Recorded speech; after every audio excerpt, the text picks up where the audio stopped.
ನಮಸ್ಕಾರ. ಅಭಿಮತ ವಾಹಿನಿಯನ್ನ ವೀಕ್ಷಿಸುತ್ತಿರುವಂತಹ ಎಲ್ಲಾ ವೀಕ್ಷಕರಿಗೆ ನಾನು ನಿಮ್ಮ ಶ್ರೇಯಾ ಸುಳ್ಯ ಮಾಡುವ ಪ್ರೀತಿಯ ಅಭಿಮಾನದ ಗೌರವದ ಸ್ವಾಗತವನ್ನ ಕೋರ್ತಾ ಪ್ರತಿ ವಾರದಂತೆ ಇಂದು ಕೂಡ ಅದ್ಭುತವಾದಂತಹ ಪ್ರತಿಭೆಯ ಜೊತೆಗೆ ನಾವು ನಿಮ್ಮ ಮುಂದೆ ಬಂದಿದ್ದೇವೆ. ಸೊ ಇವತ್ತು ನಮ್ಮ ಪ್ರತಿಭಾ ಚುಕ್ಕಿಗಳು ಕಾರ್ಯಕ್ರಮದಲ್ಲಿ ನಮ್ಮ ಜೊತೆ ಇರುವಂತಹ ಪ್ರತಿಭೆಯ ಬಗ್ಗೆ ಹೇಳಬೇಕು ಅಂತ ಹೇಳಿದ್ರೆ, ಈ ಪ್ರತಿಭೆ ಯೋಗಕ್ಕೂ ಸೈ, ನೃತ್ಯಕ್ಕೂ ಸೈ, ಹಾಡುಗಾರಿಕೆಗೂ ಸೈ, ಮಾತುಗಾರಿಕೆಗೂ ಸೈ, ಅದೇ ರೀತಿ ಚೆಸ್ ಆಟಗಾರಿಕೆಯಲ್ಲೂ ಕೂಡ ಅದೆಷ್ಟೋ ಕಡೆಗಳಲ್ಲಿ ಅದೆಷ್ಟೋ ಸಾಧನೆಯನ್ನು ಮಾಡಿದಂತಹ ಒಂದು ಪ್ರತಿಭೆ ಅಂತ ಹೇಳ್ಬೋದು.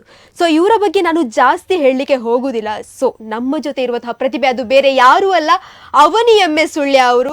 ಸೊ ಇವರ ಬಗ್ಗೆ ನಾನು ಹೆಚ್ಚಾಗಿ ಹೇಳೋದಕ್ಕಿಂತ ಅವನಿ ಎಂ.ಎಸ್. ಸುಳ್ಯ ಇವರ ಬಾಯಿಯಿಂದಲೇ ಅವರ ಮಾತುಗಾರಿಕೆಯ ಜೊತೆಗೆ ಕೇಳೋಣ. ಇವರು ಮುಂದೆ ಏನಾಗಬೇಕು ಅಂತ ಇದ್ದಾರೆ, ಇಲ್ಲಿಯವರೆಗೆ ಏನೆಲ್ಲ ಸಾಧನೆಯನ್ನ ಮಾಡಿದ್ದಾರೆ, ಸೊ ಎಲ್ಲವನ್ನ ಕೂಡ ತಿಳ್ಕೊಳ್ಳೋಣ. ಎಸ್, ನಮಸ್ತೆ ಅವನಿ ಅವರೇ. ನಮಸ್ತೆ. ಹೇಗಿದ್ದೀರಾ? ನಾ ಚೆನ್ನಾಗಿದ್ದೇನೆ. ಎಸ್, ಇವತ್ತು ನಮ್ಮ ವೀಕ್ಷಕರು ಅವನಿ ಎಂ.ಎಸ್. ಸುಳ್ಯ ಅವರ ಬಗ್ಗೆ ತಿಳ್ಕೊಳ್ಳಿಕ್ಕೆ ಕಾತುರತೆಯನ್ನು ಕಾಯ್ತಾ ಇದ್ದಾರೆ. ಯಾಕೆಂತ ಹೇಳಿದರೆ, ನೀವು ಬರೀ 1-2ರಲ್ಲಿ ಇರುವವರಲ್ಲ, ನೀವು ನೃತ್ಯದಲ್ಲೂ ಇದ್ದೀರಾ, ಹಾಡುಗಾರಿಕೆಯಲ್ಲೂ ಇದ್ದೀರಾ, ಆಟದಲ್ಲಿ ಅಂದರೆ ಚೆಸ್ ಆಟದಲ್ಲೂ ಇದ್ದೀರಾ, ಯೋಗದಲ್ಲೂ ಇದ್ದೀರಾ. ಸೊ ಎಲ್ಲ ಅದೆಷ್ಟೋ ಆ್ಯಕ್ಟಿವಿಟೀಸ್ಗಳಲ್ಲಿ ನಿಮ್ಮನ್ನು ನೀವು ತೊಡಗಿಸಿಕೊಂಡಿದ್ದೀರಾ. ಸೊ ನಮ್ಮ ಎಲ್ಲ ವೀಕ್ಷಕರು ನಿಮ್ಮ ಬಗ್ಗೆ ತಿಳ್ಕೊಳ್ಳಿಕ್ಕೆ ಕಾತುರತೆಯಿಂದ ಕಾಯ್ತಿದ್ದಾರೆ. ಆದ್ದರಿಂದ ನೀವು ಅದ್ಭುತವಾದಂತಹ ಹಾಡುಗಾರಿಕೆಯನ್ನು ಹೊಂದಿರುವವರು ಅಂತ ನಮಗೆಲ್ಲರಿಗೂ ಕೂಡ ಗೊತ್ತಿದೆ. ಸೊ ಆದ್ದರಿಂದ ಈ ಕಾರ್ಯಕ್ರಮವನ್ನು ಶುರು ಮಾಡೋದಕ್ಕಿಂತ ಮೊದಲು ನಮಗೆಲ್ಲರಿಗೂ ಗೊತ್ತಿರುವ ಹಾಗೆ ಯಾವುದೇ ಕಾರ್ಯಕ್ರಮ ಶುರುವಾಗುವುದಾದರೂ ಮೊದಲೇದಾಗಿ ಒಂದು ಗಣಪತಿಯ ಆಶೀರ್ವಾದ ಆ ಕಾರ್ಯಕ್ರಮದ ಮೇಲೆ ಇರಬೇಕಂತೆ. ಆದ್ದರಿಂದ ನಿಮ್ಮ ಮಧುರವಾದ ಕಂಠದಿಂದ ಒಂದು ಗಣಪತಿಯ ಸ್ತುತಿ ನಮ್ಮ ವೀಕ್ಷಕರಿಗಾಗಿ ಹಾಡಿ.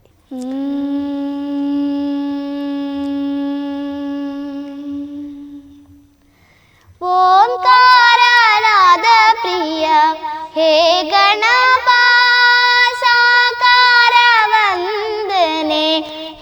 ಗಣಪ. ಓಂಕಾರನಾದ ಪ್ರಿಯ ಹೇ ಗಣಪ, ಸಾಕಾರ ವಂದನೆ ಹೇ ಗಣಪ. ದಿಮಿ ದಿಮಿ ದಿಮಿ ದಿಮಿ ನಾಟ್ಯ ಸ್ವರೂಪ, ನಿನಗಿದು ಅರ್ಪಣೆ ಭಕ್ತಿಯ ಧೂಪ. ಹೇ ಪ್ರಭು, ನಿನಗಿದು ನಮ್ಮ ನಮಸ್ಕಾರ. ಹೇ ಪ್ರಭು, ನಿನಗಿದು ನಮ್ಮ ನಮಸ್ಕಾರ. ಓಂಕಾರನಾದ ಪ್ರಿಯ ಹೇ ಗಣಪ, ಸಾಕಾರ ವಂದನೆ ಹೇ ಗಣಪ. ಓಂಕಾರನಾದ ಪ್ರಿಯ ಹೇ ಗಣಪ, ಸಾಕಾರ ವಂದನೆ ಹೇ ಗಣಪ. ಅದ್ಭುತವಾದಂತಹ ಪ್ರಾರ್ಥನೆಯ ಮೂಲಕ ಅದ್ಭುತವಾಗಿ ನಮ್ಮ ಕಾರ್ಯಕ್ರಮಕ್ಕೆ ಸ್ವಾಗತವನ್ನು, ಅಂದರೆ ನಮ್ಮ ಕಾರ್ಯಕ್ರಮವನ್ನು ಶುರು ಮಾಡಿದಂತಹ ನಿಮಗೆ ಮನಸ್ಪೂರ್ವಕವಾಗಿ ಧನ್ಯವಾದಗಳನ್ನು ಸಲ್ಲಿಸ್ತಾ, ಇದೀಗ ಮೊದಲೇದಾಗಿ ನಮ್ಮ ವೀಕ್ಷಕರಿಗೆ ಅವನಿ ಎಂ.ಎಸ್. ಸುಳ್ಯರವರ ಯಾವ ತರಗತಿಯಲ್ಲಿ ಕಲಿತಾ ಇದ್ದಾರೆ, ಹಾಗೆ ನಿಮ್ಮ ವಿದ್ಯಾಸಂಸ್ಥೆಯ ಬಗ್ಗೆ ಮೊದಲೇದಾಗಿ ನಮ್ಮ ವೀಕ್ಷಕರಿಗಾಗಿ ತಿಳಿಸಿ. ನನ್ನ ಹೆಸರು ಅವನಿ ಎಂ.ಎಸ್. ನನ್ನ ಊರು ಸುಳ್ಯ. ನಾನು 6ನೇ ತರಗತಿಯಲ್ಲಿ ಓದ್ತಿದ್ದೇನೆ. ನನ್ನ ಶಾಲೆ Saint Joseph English medium school Sullia. Okay, ಹಾಗಾದರೆ ನಮ್ಮ ಸುಳ್ಯದ ಪ್ರತಿಭೆ ಅಂತ ಆಯಿತು. ಯಾಕೆಂತ ಹೇಳಿದರೆ ನಾನು ಕೂಡ ಸುಳ್ಯದವಳು, ಸೊ ನಮ್ಮ ಅವನಿಯವರು ಕೂಡ ಸುಳ್ಯದವರು. S, okay. ಹಾಗಾದರೆ ನಮ್ಮ ಅವನಿ ಎಂ.ಎಸ್. ಸುಳ್ಯ ಅವರು ಯಾವುದೆಲ್ಲ ಆ್ಯಕ್ಟಿವಿಟೀಸ್ಗಳಲ್ಲಿ ನಿಮ್ಮನ್ನು ನೀವು ತೊಡಗಿಸಿಕೊಂಡಿದ್ದೀರ? ನಾನು ಆವಾಗಲೇ ಹೇಳಿದೆ, ಯಾವುದಾದ್ರೂ ಒಂದು ಆ್ಯಕ್ಟಿವಿಟೀಸ್ ನನ್ನ ಬಾಯಿಂದ ಮಿಸ್ ಆಗಿ ಹೋಗಿರ್ಬೋದು. ಆದ್ದರಿಂದ ನಿಮ್ಮ ಬಾಯಿಂದಲೇ ಕೇಳುವ, ಅವನಿ ಎಂ.ಎಸ್. ಸುಳ್ಯ ಅವರು ಯಾವುದೆಲ್ಲ ಆ್ಯಕ್ಟಿವಿಟೀಸ್ಗಳಲ್ಲಿ ನಿಮ್ಮನ್ನು ನೀವು ತೊಡಗಿಸಿಕೊಂಡಿದ್ದೀರಾ? ನಾನು ಯೋಗದಲ್ಲಿದ್ದೇನೆ, ಡ್ರಾಯಿಂಗಲ್ಲಿ, ಚೆಸ್ಸಲ್ಲಿ, ಭರತನಾಟ್ಯದಲ್ಲಿ, ಆ್ಯಕ್ಟಿಂಗಲ್ಲಿ ಮತ್ತು ಹಲವಾರು ಆ್ಯಕ್ಟಿವಿಟೀಸಲ್ಲಿ ನಾನು ಇದ್ದೇನೆ. ನಾನು ಆವಾಗಲೇ ಹೇಳಿದೆ ಯಾವುದಾದ್ರು ಒಂದು ಬಿಟ್ಟು ಹೋಗಿರ್ತದೆ ಅಂತ. ಹಾಗೆ ಡ್ರಾಯಿಂಗನ್ನು ನಾನು ಆವಾಗ ಹೇಳಿರಲಿಲ್ಲ, ಸೊ ಅದನ್ನು ಆ್ಯಡ್ ಮಾಡ್ಕೊಳ್ಳಿ. ನಮ್ಮ ಅವನಿ ಎಂ.ಎಸ್. ಸುಳ್ಯ ಅವರು ಡ್ರಾಯಿಂಗಲ್ಲಿ ಕೂಡ ಇದ್ದಾರೆ. ಸೊ ಎಸ್, ನೀವು ಇಷ್ಟೆಲ್ಲ ಆ್ಯಕ್ಟಿವಿಟೀಸ್ಗಳಲ್ಲಿ ಇದ್ದೀರಾ. ಸೊ ಆದ್ದರಿಂದ ನೀವಿಷ್ಟು ಸಾಧನೆಯನ್ನು, ಎಲ್ಲ ಆ್ಯಕ್ಟಿವಿಟೀಸ್ಗಳಲ್ಲಿ ಇಷ್ಟು ಸಾಧನೆಯನ್ನು ಮಾಡಬೇಕು ಅಂತ ಹೇಳಿದರೆ ನಿಮ್ಮ ಹಿಂದೆ ಒಂದು ಗುರು ಅಂತ ಹೇಳುವಂಥದ್ದು ಇರಬೇಕು. ಯಾಕೆಂತ ಹೇಳಿದರೆ ಮುಂದೆ ಗುರಿ ಇದೆ ಅಂತ ಹೇಳಿದರೆ ಹಿಂದೆ ಗುರು ಇರಲೇಬೇಕು. ಆದ್ದರಿಂದ ನಿಮ್ಮ ಎಲ್ಲ ಆ್ಯಕ್ಟಿವಿಟೀಸ್ಗಳ ಗುರುಗಳ ಹೆಸರನ್ನು ನಮ್ಮ ವೀಕ್ಷಕರಿಗಾಗಿ ತಿಳಿಸಿ. ನನ್ನ ಯೋಗದ ಗುರುಗಳಾದ ಸಂತೋಷ್ ಮುಂಡಕಜೆ ಮತ್ತು ಅವರ ಹೆಂಡತಿ ಪ್ರಶ್ವಿಜಾ ಮೇಡಮ್ ಇವರು ನನಗೆ ಯೋಗವನ್ನು ಹೇಳಿಕೊಡ್ತಿದ್ದಾರೆ. ಹಾಗೆಯೇ ಸಂಗೀತದಲ್ಲಿ ಡಾಕ್ಟರ್ ಕಿರಣ್ ಕುಮಾರ್ ಸರ್ ಗಾನಸಿರಿ ಅವರ ಜೊತೆ ನಾನು ಸುಗಮ ಸಂಗೀತ ಕಲಿತಿದ್ದೇನೆ. ಶಾಸ್ತ್ರೀಯ ಸಂಗೀತ ವಿದ್ವಾನ್ ಕಾಂಚನೇಶ ಭಟ್ ಸರ್ ಇವ್ರ ಜೊತೆ ಕಲಿತಿದ್ದೇನೆ. ಭರತನಾಟ್ಯ ಸುಜಾತ ಮುಲ್ಲೇರಿಯ ಇವ್ರ ಜೊತೆ ನಾನು ಕಲಿತಿದ್ದೇನೆ. ಹಾಗೆ ಡ್ರಾಯಿಂಗ್ ಪ್ರಸನ್ನ ಸರ್ ಇವ್ರ ಜೊತೆ ನಾನು ಕಲಿತಿದ್ದೇನೆ. ಮತ್ತು ಚೆಸ್ ನಾ ಮೊದಲು ನರೇಶ್ ಸರ್ ಜೊತೆ ಕಲಿತಿದ್ದೆ, ಅವರು ಕುಂದಾಪುರದಲ್ಲಿರೋದು. ಈಗ ನಾನು ರೂಪಾ ಮ್ಯಾಮ್ ಜೊತೆ ಆನ್ಲೈನ್ ಕ್ಲಾಸ್ ತಗೊಳ್ತಿದ್ದೇನೆ. ವಾವ್, ಇಷ್ಟು ಚಿಕ್ಕ ಏಜಲ್ಲಿ ಇಷ್ಟೆಲ್ಲ ಸಾಧನೆಯನ್ನು ಮಾಡಿ ಇಷ್ಟೆಲ್ಲ ಒಂದು ಆ್ಯಕ್ಟಿವಿಟೀಸ್ಗಳಲ್ಲಿ ನಿಮ್ಮನ್ನು ನೀವು ತೊಡಗಿಸಿಕೊಳ್ಳೋದು, ಆ ಟೈಮ್ ಟೇಬಲನ್ನು ಸೆಟ್ ಮಾಡೋದು ಅಂತ ಹೇಳಿದರೆ ಅದು ಸುಲಭದ ಮಾತಲ್ಲ. ನಿಮಗೆ ಮಗದೊಮ್ಮೆ ನಮ್ಮೆಲ್ಲ ಅಭಿಮತ ವೀಕ್ಷಕರ ಪರವಾಗಿ ಹಾಗೂ ನನ್ನ ಪರವಾಗಿ ಮನಸ್ಪೂರ್ವಕವಾದಂಥ ಅಭಿನಂದನೆಗಳು. ಎಸ್, ಇದೀಗ ಮುಂದಕ್ಕೆ ಅವನಿ ಎಮ್ಮೆ ಸುಳ್ಯ ಅವರು ಒಂದು ಕಲಾಕ್ಷೇತ್ರಕ್ಕೆ ಅಂದರೆ ಹಾಡುಗಾರಿಕೆಗಾಗಿರ್ಬೋದು, ನೃತ್ಯ, ನಟನೆ, ಭರತನಾಟ್ಯ ಆಗಿರ್ಬೋದು, ಯೋಗ, ಇದಕ್ಕೆಲ್ಲದಕ್ಕೂ ಕೂಡ ಹೋಗಬೇಕು ಅಂತ ಮೊಟ್ಟ ಮೊದಲೇದಾಗಿ ಆಸಕ್ತಿ ಹೇಗೆ ಬಂತು? ನನಗೆ ಯೋಗ ಅಂದರೆ ತುಂಬ ಇಷ್ಟ. ನನ್ನ ಅಮ್ಮ ಫಸ್ಟಿಗೆ ನಾನು ಒಂಚೂರು ದಪ್ಪ ಇದ್ದೆ, ಅದಕ್ಕೆ ನೀನೊಂಚೂರು ವೆಯ್ಟ್ ಲಾಸ್ ಆಗು ಅಂತ ಹಾಕಿದ್ರು. ಆಗ್ತಾ ಆಗ್ತಾ ಆಗ್ತಾ ನನಗೆ ಯೋಗದಲ್ಲಿ ತುಂಬ ಇಂಟ್ರೆಸ್ಟ್ ಬಂತು. ಮತ್ತು ನಾನು ಅಡ್ವಾನ್ಸ್ ಹ್ಯಾಂಡ್ ಬ್ಯಾಲೆನ್ಸ್ ಎಲ್ಲ ಕಲಿತೆ. ಹಾಗೆ ನನಗೆ ಚೆಸ್ ಫಸ್ಟ್ ಸ್ಟ್ಯಾಂಡರ್ಡಿಂದಲೂ ನನಗೆ ತುಂಬಾ ಇಷ್ಟ ಇತ್ತು. ನಾನು ಅಮ್ಮನ ಜೊತೆ ಹೇಳಿದೆ ಯಾವಾಗಲೂ ನನ್ನನ್ನು ಚೆಸ್ಸಿಗೆ ಹಾಕು ಅಂತ. ಆಗ ಒಂದು ಇನ್ಸ್ಟಾಗ್ರಾಮಲ್ಲಿ ಒಂದು ಆನ್ಲೈನ್ ಕ್ಲಾಸ್ ತಗೊಳ್ತಾರಂತ ಇತ್ತು, ಅದ್ರಲ್ಲಿ ನಾನು ಆನ್ಲೈನ್ ಕ್ಲಾಸ್ ತಗೊಳ್ತಿದ್ದೆ.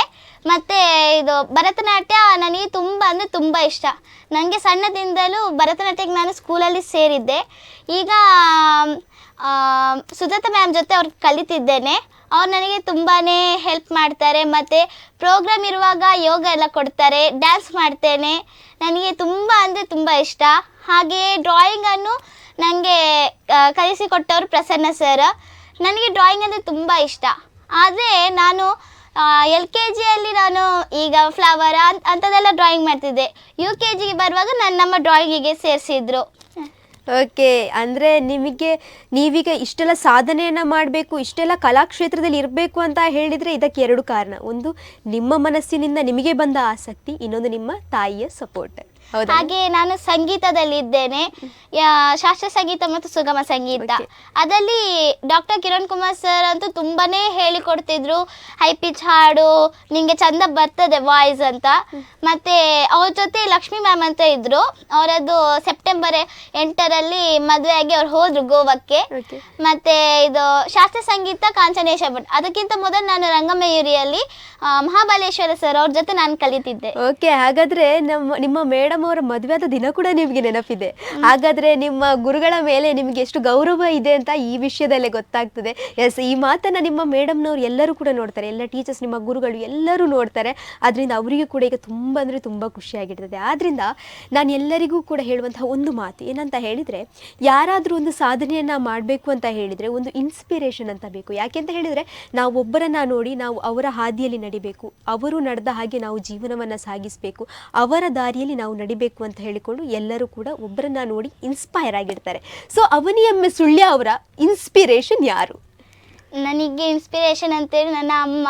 ನನಗೆ ಅಮ್ಮ ಅಂದರೆ ತುಂಬ ಇಷ್ಟ. ನಾನು ಅಮ್ಮನಿಗೆ ಐ ಲವ್ ಯು ಮಮ್ಮಿ ಅಂತ ಹೇಳ್ತೇನೆ. ಓಕೆ, ಇದನ್ನು ನೋಡಿ ಅಮ್ಮನಿಗೆ ತುಂಬ ಖುಷಿಯಾಗಿರ್ತದೆ. ಯಾಕೆಂತ ಹೇಳಿದರೆ ಅವನಿ ಎಮ್ಮೆ ಸುಳ್ಯ ಅವರನ್ನು ನಾನು ಇವಾಗ ನೋಡ್ತಾ ಇರುವಂಥದ್ದಲ್ಲ, ಅವರನ್ನು ಅದೆಷ್ಟು ವರ್ಷಗಳ ಹಿಂದೆಯಿಂದ ನೋಡ್ತಾ ಇದ್ದೇನೆ. ಆ್ಯಂಡ್ ಅವರ ಅಮ್ಮನ ಬಗ್ಗೆ ಹೇಳಬೇಕು ಅಂತ ಹೇಳಿದರೆ, ಯಾವುದೇ ಕಾರ್ಯಕ್ರಮ ಇದ್ದರೂ ತನ್ನ ಮಗಳಿಗೋಸ್ಕರ ಅವರ ಕೆಲಸವನ್ನು ಬಿಟ್ಟು ತನ್ನ ಮಗಳ ಜೊತೆಗೆ, ಅದು ಡ್ಯಾನ್ಸ್ ಆಗಿರ್ಬೋದು, ಸಿಂಗಿಂಗ್ ಆಗಿರ್ಬೋದು, ಭರತನಾಟ್ಯವಾಗಿರ್ಬೋದು, ಯೋಗ ಆಗಿರ್ಬೋದು, ಚೆಸ್ ಆಗಿರ್ಬೋದು, ಡ್ರಾಯಿಂಗ್ ಆಗಿರ್ಬೋದು, ಇದರೆಲ್ಲದರಲ್ಲಿ ಕೂಡ ಯಾವುದಾದ್ರೂ ಒಂದು ಕಾಂಪಿಟೇಷನ್ ಇದ್ರೂ ಕೂಡ ತನ್ನ ಕೆಲಸವನ್ನ ಬಿಟ್ಟು ಮಗಳ ಹಿಂದೆ ಬರ್ತಾರೆ. ಅಷ್ಟೇ ಅಲ್ಲದೆ ನಾನು ನೋಡ್ತಾ ಇರ್ಬೋದು, ನಾನು ಯಾವತ್ತೂ ಹೇಳ್ತೇನೆ, ಇತ್ತೀಚಿನ ಒಂದು ಪೇರೆಂಟ್ಸ್ಗಳು ಹಾಗೆ ಇರುವುದಿಲ್ಲ. ಎಜುಕೇಷನ್ ಎಜುಕೇಷನ್ ಎಜುಕೇಷನ್ ಇಷ್ಟರಲ್ಲಿ ಇರ್ತಾರೆ. ಆದರೆ ಇವರ ತಾಯಿಯನ್ನು ನಾನು ನನ್ನ ಕಣ್ಣಾರೆ ನೋಡಿದ್ದೇನೆ, ಅಷ್ಟು ಸಪೋರ್ಟ್ ಮಾಡ್ತಾರೆ. ಸೊ ಆದ್ದರಿಂದ ನೀವು ಕೂಡ ತುಂಬ ಲಕ್ಕಿ ಅಂತ ಹೇಳಲಿಕ್ಕೆ ಇಷ್ಟಪಡ್ತೇನೆ. ಎಸ್, ಓಕೆ, ಈಗ ಮುಂದಕ್ಕೆ ನಮ್ಮ ಅವನಿ ಎಮ್ಮೆ ಸುಳ್ಯ ಅವರು ಅದ್ಭುತವಾದಂತಹ ಗಾಯಕಿ ಅಂತ ನಮ್ಮ ಕಾರ್ಯಕ್ರಮದ ಶುರುವಲ್ಲಿ ನಮಗೆ ಗೊತ್ತಾಯಿತು. ಆದ್ದರಿಂದ ನಿಮಗೆ ಇಷ್ಟವಾಗಿರುವಂತಹ ಹಾಡು, ನೀವು ಯಾವತ್ತೂ ಕೂಡ ಮರೆಯಲಾಗದೆ ನಿಮಗೊಂದು ಫೇವ್ರೆಟ್ ಹಾಡು ಅಂತ ಇರ್ತದಲ್ಲ, ಒಂದು ಸಿಂಗರ್ಸಿಗೊಂದು ಫೇವ್ರೆಟ್ ಹಾಡು ಅಂತ. ಸೊ ಆ ಹಾಡನ್ನು ನಮ್ಮ ವೀಕ್ಷಕರಿಗಾಗಿ ಹಾಡ್ಬೋದಾ? ಓಕೆ.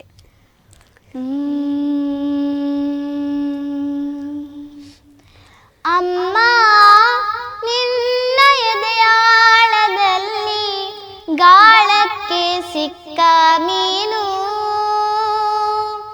ಮಿಡುಕಾಡುತ್ತಿರುವೆ ನಾನು. ಅಮ್ಮ ನಿನ್ನ ಎದೆಯಾಳದಲ್ಲಿ ಗಾಳಕ್ಕೆ ಸಿಕ್ಕ ಮೀನು ಮಿಡುಕಾಡುತ್ತಿರುವೆ ನಾನು.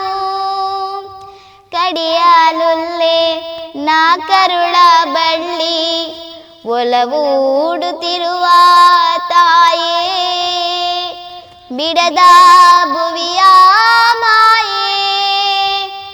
ಅಮ್ಮ ನಿನ್ನ ಎದೆಯಾಳದಲ್ಲಿ ಗಾಳಕ್ಕೆ ಸಿಕ್ಕ ಮೀನು ಮಿಡುಕಾಡುತ್ತಿರುವೆ ನಾನು ಮಿಡುಕಾಡುತ್ತಿರುವೆ ನಾನು. ಎಸ್, ಅದ್ಭುತವಾಗಿ ಹಾಡನ್ನು ಹಾಡಿದಿರ. ಇವಾಗ ನಮ್ಮ ವೀಕ್ಷಕರಿಗೆ ಯಾವುದೇ ಅನುಮಾನವಿಲ್ಲ, ಯಾಕೆಂತ ಹೇಳಿದ್ರೆ ನೀವು ಅದ್ಭುತವಾದಂತಹ ಒಂದು ಸಿಂಗರ್ ಅಂತ ಇವಾಗಲೇ ಪ್ರೂವ್ ಆಯಿತು. ಆ್ಯಂಡ್ ಅದರ ಜೊತೆ ಹೇಳಬೇಕು ಅಂತ ಹೇಳಿದ್ರೆ ನಿಮಗೆ ನಿಮ್ಮ ತಾಯಿಯ ಮೇಲೆ ಎಷ್ಟು ಪ್ರೀತಿ ಇದೆ ಅಂತ ಇವಾಗ ಗೊತ್ತಾಯ್ತು. ಯಾಕೆಂತ ಹೇಳಿದ್ರೆ ಹಾಡು ನಿನ್ನ ಫೇವ್ರೆಟ್ ಹಾಡನ್ನು ಹಾಡು ಅಂತ ಹೇಳುವಾಗ ನೀವಿವಾಗ ನಿಮ್ಮ ತಾಯಿಯ ಹಾಡನ್ನೇ ಸೆಲೆಕ್ಟ್ ಮಾಡಿಕೊಂಡ್ರಿ. ಅವನಿ MS ಸುಳ್ಯ ಅವರು ಇಷ್ಟೆಲ್ಲ ಆ್ಯಕ್ಟಿವಿಟೀಸ್ಗಳಲ್ಲಿ ತಮ್ಮನ್ನು ತಾವು ತೊಡಗಿಸಿಕೊಳ್ಬೇಕು ಅಂತ ಹೇಳಿದರೆ ಅದೆಷ್ಟೋ ನೀವು ಕಾರ್ಯಕ್ರಮಕ್ಕೆ ಅಟೆಂಡ್ ಆಗಬೇಕಾಗಿರುತ್ತದೆ, ಹಾಗೆ ಅದೆಷ್ಟೋ ಕಾಂಪಿಟೇಷನ್ಗಳಿಗೆ ನೀವು ಹೋಗ್ತಾ ಇರ್ತೀರಾ. ಆ್ಯಂಡ್ ಈ ಸಮಯದಲ್ಲಿ ನೀವು ಕ್ಲಾಸ್ಗಳನ್ನು ಅದೆಷ್ಟು ಮಿಸ್ ಮಾಡಬೇಕಾಗ್ತದೆ. ಅಂದರೆ ಕ್ಲಾಸ್ಗಳು ಅಂತ ಹೇಳಿದರೆ ಇವಾಗ ನಿಮಗೆ ಪ್ರೋಗ್ರಾಮ್ಗಳು ಶನಿವಾರವೇ ಸಿಗ್ತದೆ, ಆದಿತ್ಯವಾರವೇ ಸಿಗ್ತದೆ, ರಜಾ ಸಮಯದಲ್ಲೇ ಸಿಗ್ತದೆ ಅಂತ ಹೇಳಿಕೊಂಡು ಯಾವ ನಂಬಿಕೆ ಕೂಡ ಇರುವುದಿಲ್ಲ. ಒಂದೊಂದು ಸಮಯದಲ್ಲಿ ಶಾಲೆಯ ಸಮಯ ಆಗಿರ್ತದೆ ಅಥವಾ ಎಕ್ಸಾಮ್ ಟೈಮಲ್ಲಿ ದೊಡ್ಡ ಕಾರ್ಯಕ್ರಮ ಸಿಗುವಂಥದ್ದೆಲ್ಲ ಚಾನ್ಸಸ್ಗಳು ಇರ್ತದೆ. ಆಗ ಅವನಿ MS ಸುಳ್ಯ ಅವರಿಗೆ ಅವರ ಶಾಲೆಯವರು ಸಪೋರ್ಟ್ ಮಾಡ್ತಾರಾ, ರಜೆ ಎಲ್ಲ ಕೊಡ್ತಾರಾ ಅವನಿಯವರಿಗೆ? ಕೊಡ್ತಾರೆ. ನನಗೆ ಶಾಲೆ LKGಯಿಂದಲೂ ನನಗೆ ತುಂಬ ಸಪೋರ್ಟ್ ಮಾಡ್ತಿದ್ದಾರೆ. ಮರೆ ಮ್ಯಾಮ್ ಆಗಲಿ, ಆಶಾ ಮ್ಯಾಮ್ ಆಗಲಿ, ತುಂಬ ಟೀಚರ್ಸ್ನವರು ಇದ್ದಾರೆ. ಅವರೆಲ್ಲ ನನಗೆ ಹೇಳ್ತಿದ್ರು, ನೀನು ರಜೆ ಮಾಡು, ಪ್ರೋಗ್ರಾಮಿಗೆ ಹೋಗಿ ಬಾ, ಮತ್ತು ನಿನ್ನ ಫ್ರೆಂಡ್ಸ್ ಜೊತೆ ಕೇಳಿ ನಾನು ಕೊಡ್ತೇನೆ ನೋಟ್ಸನ್ನು, ಅದು ನಿನ್ನ ಫ್ರೆಂಡ್ಸ್ ಜೊತೆ ಕೇಳು ಅಂತ ಹೇಳ್ತಿದ್ರು. ಮತ್ತು ಎಲ್ಲ ಮಕ್ಕಳಿಗೂ ಹೇಳ್ತಿದ್ರು ನನ್ನ ಬಗ್ಗೆ. ಮತ್ತು ಅದರಲ್ಲಿ PT ಮ್ಯಾಮ್ ನನ್ನ ಬಗ್ಗೆ ತುಂಬಾ ಹೇಳ್ತಿದ್ರು. ನಾನು ಚೆಸ್ಸಲ್ಲಿ ಇದ್ದೇನೆ, ಯೋಗದಲ್ಲಿ ಇನ್ನಿಬ್ಬರು ಇದ್ದಾರೆ, ಹಾರ್ದಿಕ ಮತ್ತು ಸೋನಾ ಅಂತ. ಅವ್ರು ಸಹ ನನಗೆ ತುಂಬ ಸಪೋರ್ಟ್ ಮಾಡ್ತಾರೆ. ಹಾಗೆ ಅಂತ ಹೇಳಿದರೆ ನಮ್ಮ ಸ್ಕೂಲಲ್ಲಿ ನಮಗೊಂದು ಪ್ರೌಡ್ ಮೂಮೆಂಟ್ ಅಂತ ಏನಂತ ಹೇಳಿದರೆ, ನಮಗೆ ಎಲ್ಲೆಲ್ಲಿ ನಮ್ಮನ್ನು ಯಾರ್ಯಾರು ಹೊಗಳೋದಕ್ಕಿಂತ ನಮ್ಮ ಗುರುಗಳು, ನಮ್ಮ ಶಾಲೆಯ ಗುರುಗಳು ನಮ್ಮ ಶಾಲೆಯಲ್ಲಿ ಹೊಗಳುವಾಗ ನಮಗೆ ಸಿಗುವಂಥ ಖುಷಿ ಅದು ಎಲ್ಲಿ ಕೂಡ ಸಿಗಲಿಕ್ಕೆ ಸಾಧ್ಯ ಇಲ್ಲ. ಹೌದಲ್ಲ? ಎಸ್. ಓಕೆ, ಮುಂದಕ್ಕೆ ಹೇಳಬೇಕು ಅಂತ ಹೇಳಿದರೆ, ನೀವು ಹೇಳಿದರೆ ಅದೆಷ್ಟೋ ಕಾಂಪಿಟೇಷನ್ಗಳಲ್ಲಿ ನೀವು ಭಾಗವಹಿಸಿದ್ರ. ಅದೆಷ್ಟೋ ಕಾಂಪಿಟೇಷನ್ಗಳಲ್ಲಿ ಭಾಗವಹಿಸೋದಲ್ಲದೆ ಅದೆಷ್ಟೆಷ್ಟೋ ದೊಡ್ಡ ಪ್ರಶಸ್ತಿಗಳನ್ನು, ಪ್ರೈಸಸ್ಗಳನ್ನು ನಿಮ್ಮ ಮುಡಿಗೇರಿಸಿಕೊಂಡಿದ್ದೀರಾ. ಸೊ ಆದ್ದರಿಂದ ಆ ಪ್ರಶಸ್ತಿಗಳ ಬಗ್ಗೆ ಅಥವಾ ಪ್ರೈಸಸ್ಗಳ ಬಗ್ಗೆ, ಅಂದರೆ ಅದು ನಿಮಗೆ ಹಾಡುಗಾರಿಕೆಯಲ್ಲಿ ಸಿಕ್ಕಿದ್ರು, ಆ ಚೆಸ್ ಕಾಂಪಿಟೇಷನಲ್ಲಿ ಸಿಕ್ಕಿದ್ರು, ಹಾಗೆ ನಿಮಗೆ ಯೋಗದಲ್ಲಿ ಸಿಕ್ಕಿದ್ರು, ಎಲ್ಲದರ ಬಗ್ಗೆ ಹೇಳಬೇಕು ಅಂತ ಹೇಳಿದರೆ ಆ ಬಹುಮಾನಗಳ ಬಗ್ಗೆ ನಮ್ಮ ವೀಕ್ಷಕರಿಗಾಗಿ ತಿಳಿಸಿ. ನಾನು ಯೋಗದಲ್ಲಿ ವರ್ಲ್ಡ್ ರೆಕಾರ್ಡ್ ಮಾಡಿದ್ದೇನೆ. ಕಣ್ಣಿಗೆ ಬಟ್ಟೆ ಕಟ್ಟಿ ಒಂದು 190 ಅಂಥ ಆಸನಗಳನ್ನೆಲ್ಲ ಮಾಡಿ ಒಂದು ವರ್ಲ್ಡ್ ರೆಕಾರ್ಡ್ ಮಾಡಿದ್ದೇನೆ. ಅಂದರೆ ನಾನು ಫಸ್ಟ್ ಪ್ಲೇಸ್ ತಗೊಂಡಿದ್ದೇನೆ. ಮತ್ತು ಚೆಸ್ಸಲ್ಲಿ ನಾನು ಕಾಂಪಿಟೇಷನಲ್ಲಿ ಔಟ್ ಆಫ್ 6 ರೌಂಡಲ್ಲಿ 6 ರೌಂಡ್ ಗೆದ್ದು ಪ್ರೈಸ್ ತಗೊಂಡಿದ್ದೇನೆ. ಹಾಗೆಯೇ 6th ಸ್ಟ್ಯಾಂಡರ್ಡಲ್ಲಿ ಯಾವಾಗಲೂ ನಮಗೆ ಒಂದು ಸ್ಕೂಲ್ನಿಂದ ಅಂತ ಒಂದು ಕಾಂಪಿಟೇಷನ್ ಬರ್ತದೆ. ಅದರಲ್ಲಿ ನಾನು ಯೋಗದಲ್ಲಿ ತಾಲೂಕು ಮತ್ತು ಡಿಸ್ಟಿಕ್ ಲೆವೆಲಲ್ಲಿ ಫಸ್ಟ್ ಪ್ಲೇಸ್ ಬಂದು ಡಿವಿಷನ್ ಲೆವೆಲ್ಗೆ ಹೋಗಿದ್ದೇನೆ. ಹಾಗೆ ಚೆಸ್ಸಲ್ಲಿ ಕೂಡ ಸಹ ತಾಲೂಕಲ್ಲಿ ಸೆಕೆಂಡ್ ಪ್ಲೇಸ್ ಬಂದು ಡಿಸ್ಟಿಕ್ ಲೆವೆಲಲ್ಲಿ ಫಸ್ಟ್ ಪ್ಲೇಸ್ ಬಂದಿದ್ದೇನೆ. ನಾನೀಗ ಸ್ಟೇಟಿಗೆ ಸೆಲೆಕ್ಟ್ ಆಗಿದ್ದೇನೆ. ನಿಮ್ಮೆಲ್ಲರ ಆಶೀರ್ವಾದ ಇರಲಿ ನನ್ನ ಮೇಲೆ. ಓಕೆ, ಇಷ್ಟೆಲ್ಲ ಸಾಧನೆಯನ್ನು ಮಾಡಿದ್ದೀರಾ. ಹಾಗೆ ಇತ್ತೀಚೆಗೆ ಸ್ಟೇಟ್ ಲೆವೆಲ್ಗೆ ಕೂಡ ನೀವು ಸೆಲೆಕ್ಟ್ ಆಗಿದ್ದೀರಾ. ಆದ್ದರಿಂದ ಈ ಸ್ಟೇಟ್ ಲೆವೆಲಲ್ಲಿ ಕೂಡ ನೀವು ವಿನ್ ಆಗಬೇಕು, ನಮ್ಮೆಲ್ಲರ ಹೆಸರನ್ನು ಇನ್ನೂ ಉನ್ನತವಾದಂತಹ ಸ್ಥಾನಕ್ಕೆ ಕತ್ಕೊಂಡು ಹೋಗ್ಬೇಕು. ಆದ್ದರಿಂದ ನಮ್ಮ ಅಭಿಮತ ವಾಹಿನಿಯ ಎಲ್ಲ ವೀಕ್ಷಕರ ಆಶೀರ್ವಾದ ಸದಾ ನಿಮ್ಮ ಮೇಲೆ ಇರ್ತದೆ ಅಂತ ಹೇಳ್ತಾ ಮುಂದಕ್ಕೆ ನೀವು ಅವಾಗಲೇ ಹೇಳಿದ್ರಿ, ನಮ್ಮ ಸ್ಕೂಲಲ್ಲಿ ನಮ್ಮ ಟೀಚರ್ಸ್ ನಮಗೆ ತುಂಬ ಸಪೋರ್ಟ್ ಮಾಡ್ತಾರೆ. ಯಾವುದಾದ್ರು ಕ್ಲಾಸ್ ಮಿಸ್ ಆದರೆ ನಿನ್ನ ಫ್ರೆಂಡ್ಸ್ಗಳ ಜೊತೆ ಕೇಳು ಅಂತ ಹೇಳ್ತಾರೆ, ಹಾಗೆ ತುಂಬ ಸಪೋರ್ಟ್ ಮಾಡ್ತಾರೆ ಅಂತ ಅವನಿ ಅವನಿಯವರು ಹೇಳಿದರು. ಸೊ ಆದ್ದರಿಂದ ನಿಮ್ಮ ಫ್ರೆಂಡ್ಸ್ ನಿಮಗೆಲ್ಲ ಸಪೋರ್ಟ್ ಮಾಡ್ತಾರಾ ಅಂದರೆ, ನಮಗೆ ಎಕ್ಸಾಮ್ ಟೈಮ್ ಹತ್ತಿರ ಎಲ್ಲ ಬರುವಾಗ ನಮಗೆ ಟೀಚರ್ಸ್ ಹೇಳಿದೆಲ್ಲ ಒಮ್ಮೊಮ್ಮೆ ಅರ್ಥ ಆಗೋದಿಲ್ಲ, ಆದರೆ ಫ್ರೆಂಡ್ಸ್ ಹೇಳಿದ್ದು ಬೇಗ ಅರ್ಥ ಆಗ್ತದಂತೆ. ಸೊ ಆದ್ದರಿಂದ ನಿಮಗೆ ಯಾವುದಾದ್ರೂ ಈಗ ಮ್ಯಾಥ್ಸ್ ಎಲ್ಲ ಆಗಿರ್ಬೋದು, ಪ್ರಾಬ್ಲಮ್ ಎಲ್ಲ ಸಾಲ್ವ್ ಮಾಡೋದು ಹೇಗೆ ಅಂತ ನೀವು ರಜೆ ಮಾಡಿರುವಾಗ ಮಿಸ್ ಮಾಡಿದಂತಹ ಕ್ಲಾಸನ್ನೆಲ್ಲ ಎಕ್ಸ್ಪ್ಲೇನ್ ಮಾಡ್ತಾರಾ, ನೋಟ್ಸ್ ಎಲ್ಲ ಕೊಡ್ತಾರಾ ನಿಮಗೆ? ಕೊಡ್ತಾರೆ. ಓಕೆ, ತುಂಬಾ ಸಪೋರ್ಟ್ ಮಾಡ್ತಾರೆ. ನನ್ನ ಫ್ರೆಂಡ್ ಮನಸ್ವಿ ಅಂತ, ನಾನು ಕ್ಲಾಸ್ ಮಿಸ್ ಆದಾಗ ನಾನು ಹೇಳ್ತೇನೆ, ಮನಸ್ವಿ ಹೊತ್ತೆ ಎಂತೆಲ್ಲ ಕೊಟ್ಟಿದ್ದಾರೆ ಪ್ರಾಬ್ಲಮ್ಸ್, ಅದನ್ನು ಕಲಿಸಂತ ಅವಳು ಕಲಿಸ್ತಾಳೆ. ಮತ್ತು ಈ ರೀತಿ ಎಲ್ಲ ಮಾಡಬೇಕು, ಈ ರೀತಿ ಹೇಳಿದ್ದಾರೆ ಅಂತ ಅವ್ರು ಹೇಳ್ತಾರೆ. ಓಕೆ, ಹಾಗಾದರೆ ತುಂಬ ಸಪೋರ್ಟ್ ಮಾಡ್ತಾರೆ, ಫ್ರೆಂಡ್ಸು ಕೂಡ ತುಂಬ ಸಪೋರ್ಟ್ ಮಾಡ್ತಾರೆ ಅಂತ. ಸೊ ಹಾಗಾದರೆ ಅವನಿ ಎಮ್ಮೆ ಸುಳ್ಯ ಅವರಿಗೆ ಮನೆಯಲ್ಲೂ ತುಂಬ ಸಪೋರ್ಟ್ ಇದೆ, ತಾಯಿದು ತುಂಬ ಸಪೋರ್ಟ್ ಇದೆ, ಹಾಗೆ ನಿಮಗೆ ಸ್ಕೂಲಲ್ಲೂ ತುಂಬ ಸಪೋರ್ಟ್ ಇದೆ. ಆದ್ದರಿಂದ ನಿಮ್ಮ ಮನೆಯವರ ಬಗ್ಗೆ ಅಂದರೆ ಫ್ಯಾಮಿಲಿಯ ಬಗ್ಗೆ, ತಾಯಿ ಅಂತೂ ಸಪೋರ್ಟಿವ್ ಆಗಿದ್ದಾರೆ, ಅವರ ಬಗ್ಗೆ ಕೇಳಬೇಕು ಅಂತ ಇಲ್ಲ. ಸೊ ಫ್ಯಾಮಿಲಿಯಲ್ಲಿ ನಿಮಗೆ ಹೇಗೆ ಸಪೋರ್ಟ್ ಮಾಡ್ತಾರೆ ಅವನಿಯವರಿಗೆ? ಫ್ಯಾಮಿಲಿಯಲ್ಲಿ ಹೋಲ್ ಫ್ಯಾಮಿಲಿಯಲ್ಲಿ ನನ್ನ ಅಪ್ಪ ತುಂಬಾ ಸಪೋರ್ಟ್ ಮಾಡ್ತಾರೆ. ಮತ್ತು ನನ್ನ ಅಪ್ಪನ ಅಪ್ಪ ಅಂದರೆ ತಾತ, ಅಜ್ಜಿ ಅವರೆಲ್ಲರೂ ಸಪೋರ್ಟ್ ಮಾಡ್ತಾರೆ. ಚೆನ್ನಾಗಿ ಕಲಿ ಆ ರೀತಿ ಎಲ್ಲ ಹೇಳ್ತಾರೆ. ಓಕೆ, ಹಾಗಾದರೆ ಅವನಿ ಎಮ್ಮೆ ಸುಳ್ಳಿ ಅವರಿಗೆ ಫ್ಯಾಮಿಲಿಯಲ್ಲೂ ಕೂಡ ತುಂಬ ಸಪೋರ್ಟ್ ಇದೆ ಅಂತ ಆಯಿತು. ಆದ್ದರಿಂದ ಯಾವುದೇ ಒಂದು ಪ್ರತಿಭೆ ಉನ್ನತವಾದಂತಹ ಸ್ಥಾನಕ್ಕೆ ಬೆಳಿಬೇಕು, ಆ ಪ್ರತಿಭೆ ಎಲ್ಲರಿಗೂ ಗೊತ್ತಾಗಬೇಕು ಅಂತ ಹೇಳಿದರೆ ಅವರ ಹಿಂದೆ ತುಂಬ ಸಪೋರ್ಟ್ ಬೇಕಾಗಿರ್ತದೆ. ಆದ್ದರಿಂದ ನಮ್ಮ ಅವನಿ ಎಮ್ಮೆ ಸುಳ್ಳಿ ಇಷ್ಟು ಸಾಧನೆ ಮಾಡಿದ್ದಾರೆ ಅಂತ ಹೇಳಿದ್ದಕ್ಕೆ ಕಾರಣ ಏನಂತ ಹೇಳಿದರೆ, ಇವರ ಫ್ಯಾಮಿಲಿಯವರು ಕೂಡ ತುಂಬ ಸಪೋರ್ಟಿವ್ ಆಗಿದ್ದಾರೆ, ಅವರ ಸ್ಕೂಲವರು ಕೂಡ ತುಂಬ ಸಪೋರ್ಟಿವ್ ಆಗಿದ್ದಾರೆ, ಅವರ ತಾಯಿಯವರು ಆಗಿರ್ಬೋದು, ಹಾಗೆ ಎಲ್ಲರೂ ಕೂಡ ಫ್ರೆಂಡ್ಸ್ ಆಗಿರ್ಬೋದು, ಎಲ್ಲರೂ ಕೂಡ ತುಂಬ ಸಪೋರ್ಟ್ ಮಾಡ್ತಾ ಬಂದಿದ್ದಾರೆ. ಆ್ಯಂಡ್ ಸ್ಕೂಲ್ ಅವರ ಬಗ್ಗೆ ಒಂದು ಪರ್ಟಿಕ್ಯುಲರ್ ಆಗಿ ಹೇಳಬೇಕು ಅಂತ ಹೇಳಿದರೆ, ಅವರ ಸ್ಕೂಲಲ್ಲಿ ಯಾವುದೇ ಒಂದು ಸ್ಟೂಡೆಂಟ್ಸ್ ಯಾವುದೇ ಒಂದು ಆ್ಯಕ್ಟಿವಿಟೀಸಲ್ಲಿ ಇದೆ ಅಂತ ಹೇಳಿದರೆ ಆ ಒಂದು ಹೆಸರು ಆ ಸ್ಕೂಲಿಗೂ ಕೂಡ ಹೆಸರು. ಯಾಕೆ ಅಂತ ಹೇಳಿದರೆ, ಈಗ ನಮ್ಮ ಶಾಲೆಯಲ್ಲಿ ಪ್ರತಿಭಾ ಕಾರಂಜಿ ಆಗಿರ್ಬೋದು, ಯಾವುದೇ ಒಂದು ಕಾಂಪಿಟೇಷನ್ಗಳು ಬಂದರೆ ಆ ಶಾಲೆಯವರು ಅವರ ಒಂದು ಪ್ರತಿಭೆಯನ್ನು ತಗೊಂಡು ಹೋಗ್ತದೆ ಉನ್ನತ ಸ್ಥಾನಕ್ಕೆ. ಸೊ ಆವಾಗ ಅಲ್ಲಿ ಈಗ ನಾನು ಹೇಳಿದ ಹಾಗೆ ಅವನಿ ಎಮ್ಮೆ ಸುಳ್ಳಿ ಅವರು ಚೆಸ್ಸಲ್ಲಿ ಸೆಲೆಕ್ಟ್ ಆದರು ಅಂತ. ಸೊ ಚೆಸ್ಸಲ್ಲಿ ಸೆಲೆಕ್ಟ್ ಆದರೆ ಅವರ ಶಾಲೆಗೆ ಅಂದರೆ ಸೈಂಟ್ ಜೋಸೆಫ್ಗೆ ಕೂಡ ಒಂದು ಹೆಸರು ಬಂತು. ಆದ್ದರಿಂದ ಯಾರು ಯಾವ ಶಾಲೆಯಲ್ಲಿ ಯಾವ ಪ್ರತಿಭೆಗಳಿಗೆ ಸಪೋರ್ಟ್ ಮಾಡ್ತಾರೆ ನೋಡಿ, ಆವಾಗ ಅವರ ಸ್ಕೂಲ್ನ ಹೆಸರು ಕೂಡ ಉನ್ನತವಾದಂತಹ ಸ್ಥಾನಕ್ಕೆ ಹೋಗ್ತದೆ. ಅಷ್ಟೇ ಅಲ್ಲದೆ ಫ್ಯಾಮಿಲಿ ಕೂಡ ಆಗಿರ್ಬೋದು, ಅವರ ಫ್ಯಾಮಿಲಿಯ ಹೆಸರು ಏನು ಅಂತ ನನಗೆ ಗೊತ್ತಿಲ್ಲ, ಆದರೆ ಫ್ಯಾಮಿಲಿಯ ಹೆಸರು ಕೂಡ ಈಗ ನೋಡು, ಅವನಿಗೆಲ್ಲ ರೀಲ್ಸಲ್ಲಿ ಆಗಿರ್ಬೋದು, ರೀಲ್ಸಲ್ಲಿ ಕೂಡ ಅದ್ಭುತವಾದಂತಹ ವಿಡಿಯೋಗಳನ್ನು ಮಾಡಿ ಹಾಕ್ತಾ ಇರ್ತಾರೆ. ಅದೆಷ್ಟು ಸಾವಿರ ಅದೆಷ್ಟು ಮಿಲಿಯನ್ ವ್ಯೂಸ್ ಕೂಡ ಹೋಗ್ತಾ ಇರ್ತದೆ ಅವನಿ ಎಮ್ಮೆ ಸುಳ್ಯ ಅವರಿಗೆ. ಸೊ ಇದನ್ನೆಲ್ಲ ನೋಡಿ ಈಗ ಯಾರಾದರೂ ಒಬ್ಬರು ಬಂದು ಅವನಿಯ ಬಗ್ಗೆ ಹೇಳುವಾಗ ಅವರ ಫ್ಯಾಮಿಲಿಯವರು ಕೂಡ ಹೆಮ್ಮೆಯಿಂದ ಹೇಳಿಕೊಳ್ತಾರೆ. ಯಾಕೆಂತ ಹೇಳಿದರೆ ಅವನಿ ಎಮ್ಮೆ ಸುಳ್ಯ ನನ್ನ ಫ್ಯಾಮಿಲಿಯವಳು, ನನ್ನ ಮನೆಯವಳು ಅಂತ ಖುಷಿಯಿಂದ ಹೇಳ್ತಾರೆ. ಆದ್ದರಿಂದ ಯಾರಿಗಾದರೂ ನಿಮ್ಮ ಮನೆಯಲ್ಲಿ ಆಗಿರ್ಬೋದು, ನಿಮ್ಮ ಫ್ಯಾಮಿಲಿಯಲ್ಲಿ ಆಗಿರ್ಬೋದು, ನಿಮ್ಮ ಶಾಲೆಯಲ್ಲಿ ಆಗಿರ್ಬೋದು, ಯಾರಿಗಾದರೂ ಪ್ರತಿಭೆ ಇದೆ ಅಂತ ಹೇಳಿದರೆ ಆದಷ್ಟು ಅವರಿಗೆ ಸಪೋರ್ಟ್ ಮಾಡಿ. ಯಾಕೆಂತ ಹೇಳಿದರೆ ಅದರಲ್ಲಿ ಒಂದಲ್ಲ ಒಂದು ಸಣ್ಣ ಒಂದು ಪಾತ್ರ ನಿಮ್ಮದು ಆಗಿ ನಿಮಗೂ ಕೂಡ ಹೆಸರು ಬರಲಿಕ್ಕೆ ಚಾನ್ಸಸ್ ಇರ್ತದೆ. ಎಸ್, ಹೌದಲ್ಲ? ಎಸ್. ಇನ್ನೊಂದು ಎಲ್ಲರಿಗೂ ಕಾಡುವಂತಹ ಪ್ರಶ್ನೆ ಏನಂತ ಹೇಳಿದರೆ, ಅವನಿ ಎಮ್ಮೆ ಸುಳ್ಳಿ ಅವರು ಇಷ್ಟು ಪುಟ್ಟ ಒಂದು ಏಜಲ್ಲಿ ಡ್ಯಾನ್ಸಲ್ಲಿ ಆಗಿರ್ಬೋದು, ನೃತ್ಯದಲ್ಲಿ ಅಂದರೆ ಡ್ಯಾನ್ಸಲ್ಲಿ ಆಗಿರ್ಬೋದು, ಯೋಗದಲ್ಲಿ ಆಗಿರ್ಬೋದು, ಹಾಡುಗಾರಿಕೆಯಲ್ಲಿ ಆಗಿರ್ಬೋದು, ಡ್ರಾಯಿಂಗಲ್ಲಿ ಆಗಿರ್ಬೋದು, ಇದರೆಲ್ಲದರಲ್ಲಿ ಇದ್ದುಕೊಂಡು ಎಜುಕೇಷನನ್ನು ಒಟ್ಟಿಗೆ ನೀವು ಬ್ಯಾಲೆನ್ಸ್ ಮಾಡಿಕೊಂಡು ಹೋಗ್ತಾ ಇದ್ದೀರಾ ಅಂತ ಹೇಳಿದರೆ, ನಿಮ್ಮ ಟೈಮ್ ಟೇಬಲ್ ಅಂದರೆ ಒಂದು ಡೈಲಿ ರುಟೀನ್ನ ಬಗ್ಗೆ ನಮಗೊಂದು ಸ್ವಲ್ಪ ಹೇಳ್ತೀರಾ? ಯಾಕೆಂತೇಳಿ ಎಲ್ಲರೂ ಕಾತುರತೆ, ನಮ್ಮ ಅವನು ಇಷ್ಟೆಲ್ಲದರಲ್ಲೂ ಇದ್ದಾಳಲ್ಲ, ಆದರೆ ಇದನ್ನೆಲ್ಲ ಹೇಗೆ ಇವಳು ಸ್ಕೂಲಿಗೆಲ್ಲ ಹೋಗಿ ಬಂದು ಯಾಗ ಕ್ಲಾಸೆಲ್ಲ ಅಟೆಂಡ್, ಎಲ್ಲರಿಗೊಂದು ಡೌಟ್ ಇರ್ತದಲ್ಲ. ಆದ್ದರಿಂದ ನಿಮ್ಮ ಬಾಯಿಂದ ಅದನ್ನು ಕ್ಲಿಯರ್ ಮಾಡಿಬಿಡಿ ಅದನ್ನು. ನಾನು ಬೆಳಿಗ್ಗೆ 5 ಗಂಟೆಗೆ ಎದ್ದು ಸ್ಕೂಲ್ ಈಗ ಒಂದು ಓರಲೆಲ್ಲ ಇರ್ತದೆ OBT, ಅದಕ್ಕೆಲ್ಲ ನಾನು ಓದಿ ಮತ್ತೆ 6:30ಕ್ಕೆ ನಾನು ಎಕ್ಸಸೈಸ್ ಮಾಡ್ತೇನೆ, ಯೋಗ ಮಾಡ್ತೇನೆ. ಯೋಗ ಆದ ಮೇಲೆ ಚೆಸ್ ವರ್ಕೌಟ್ ಇರ್ತದೆ.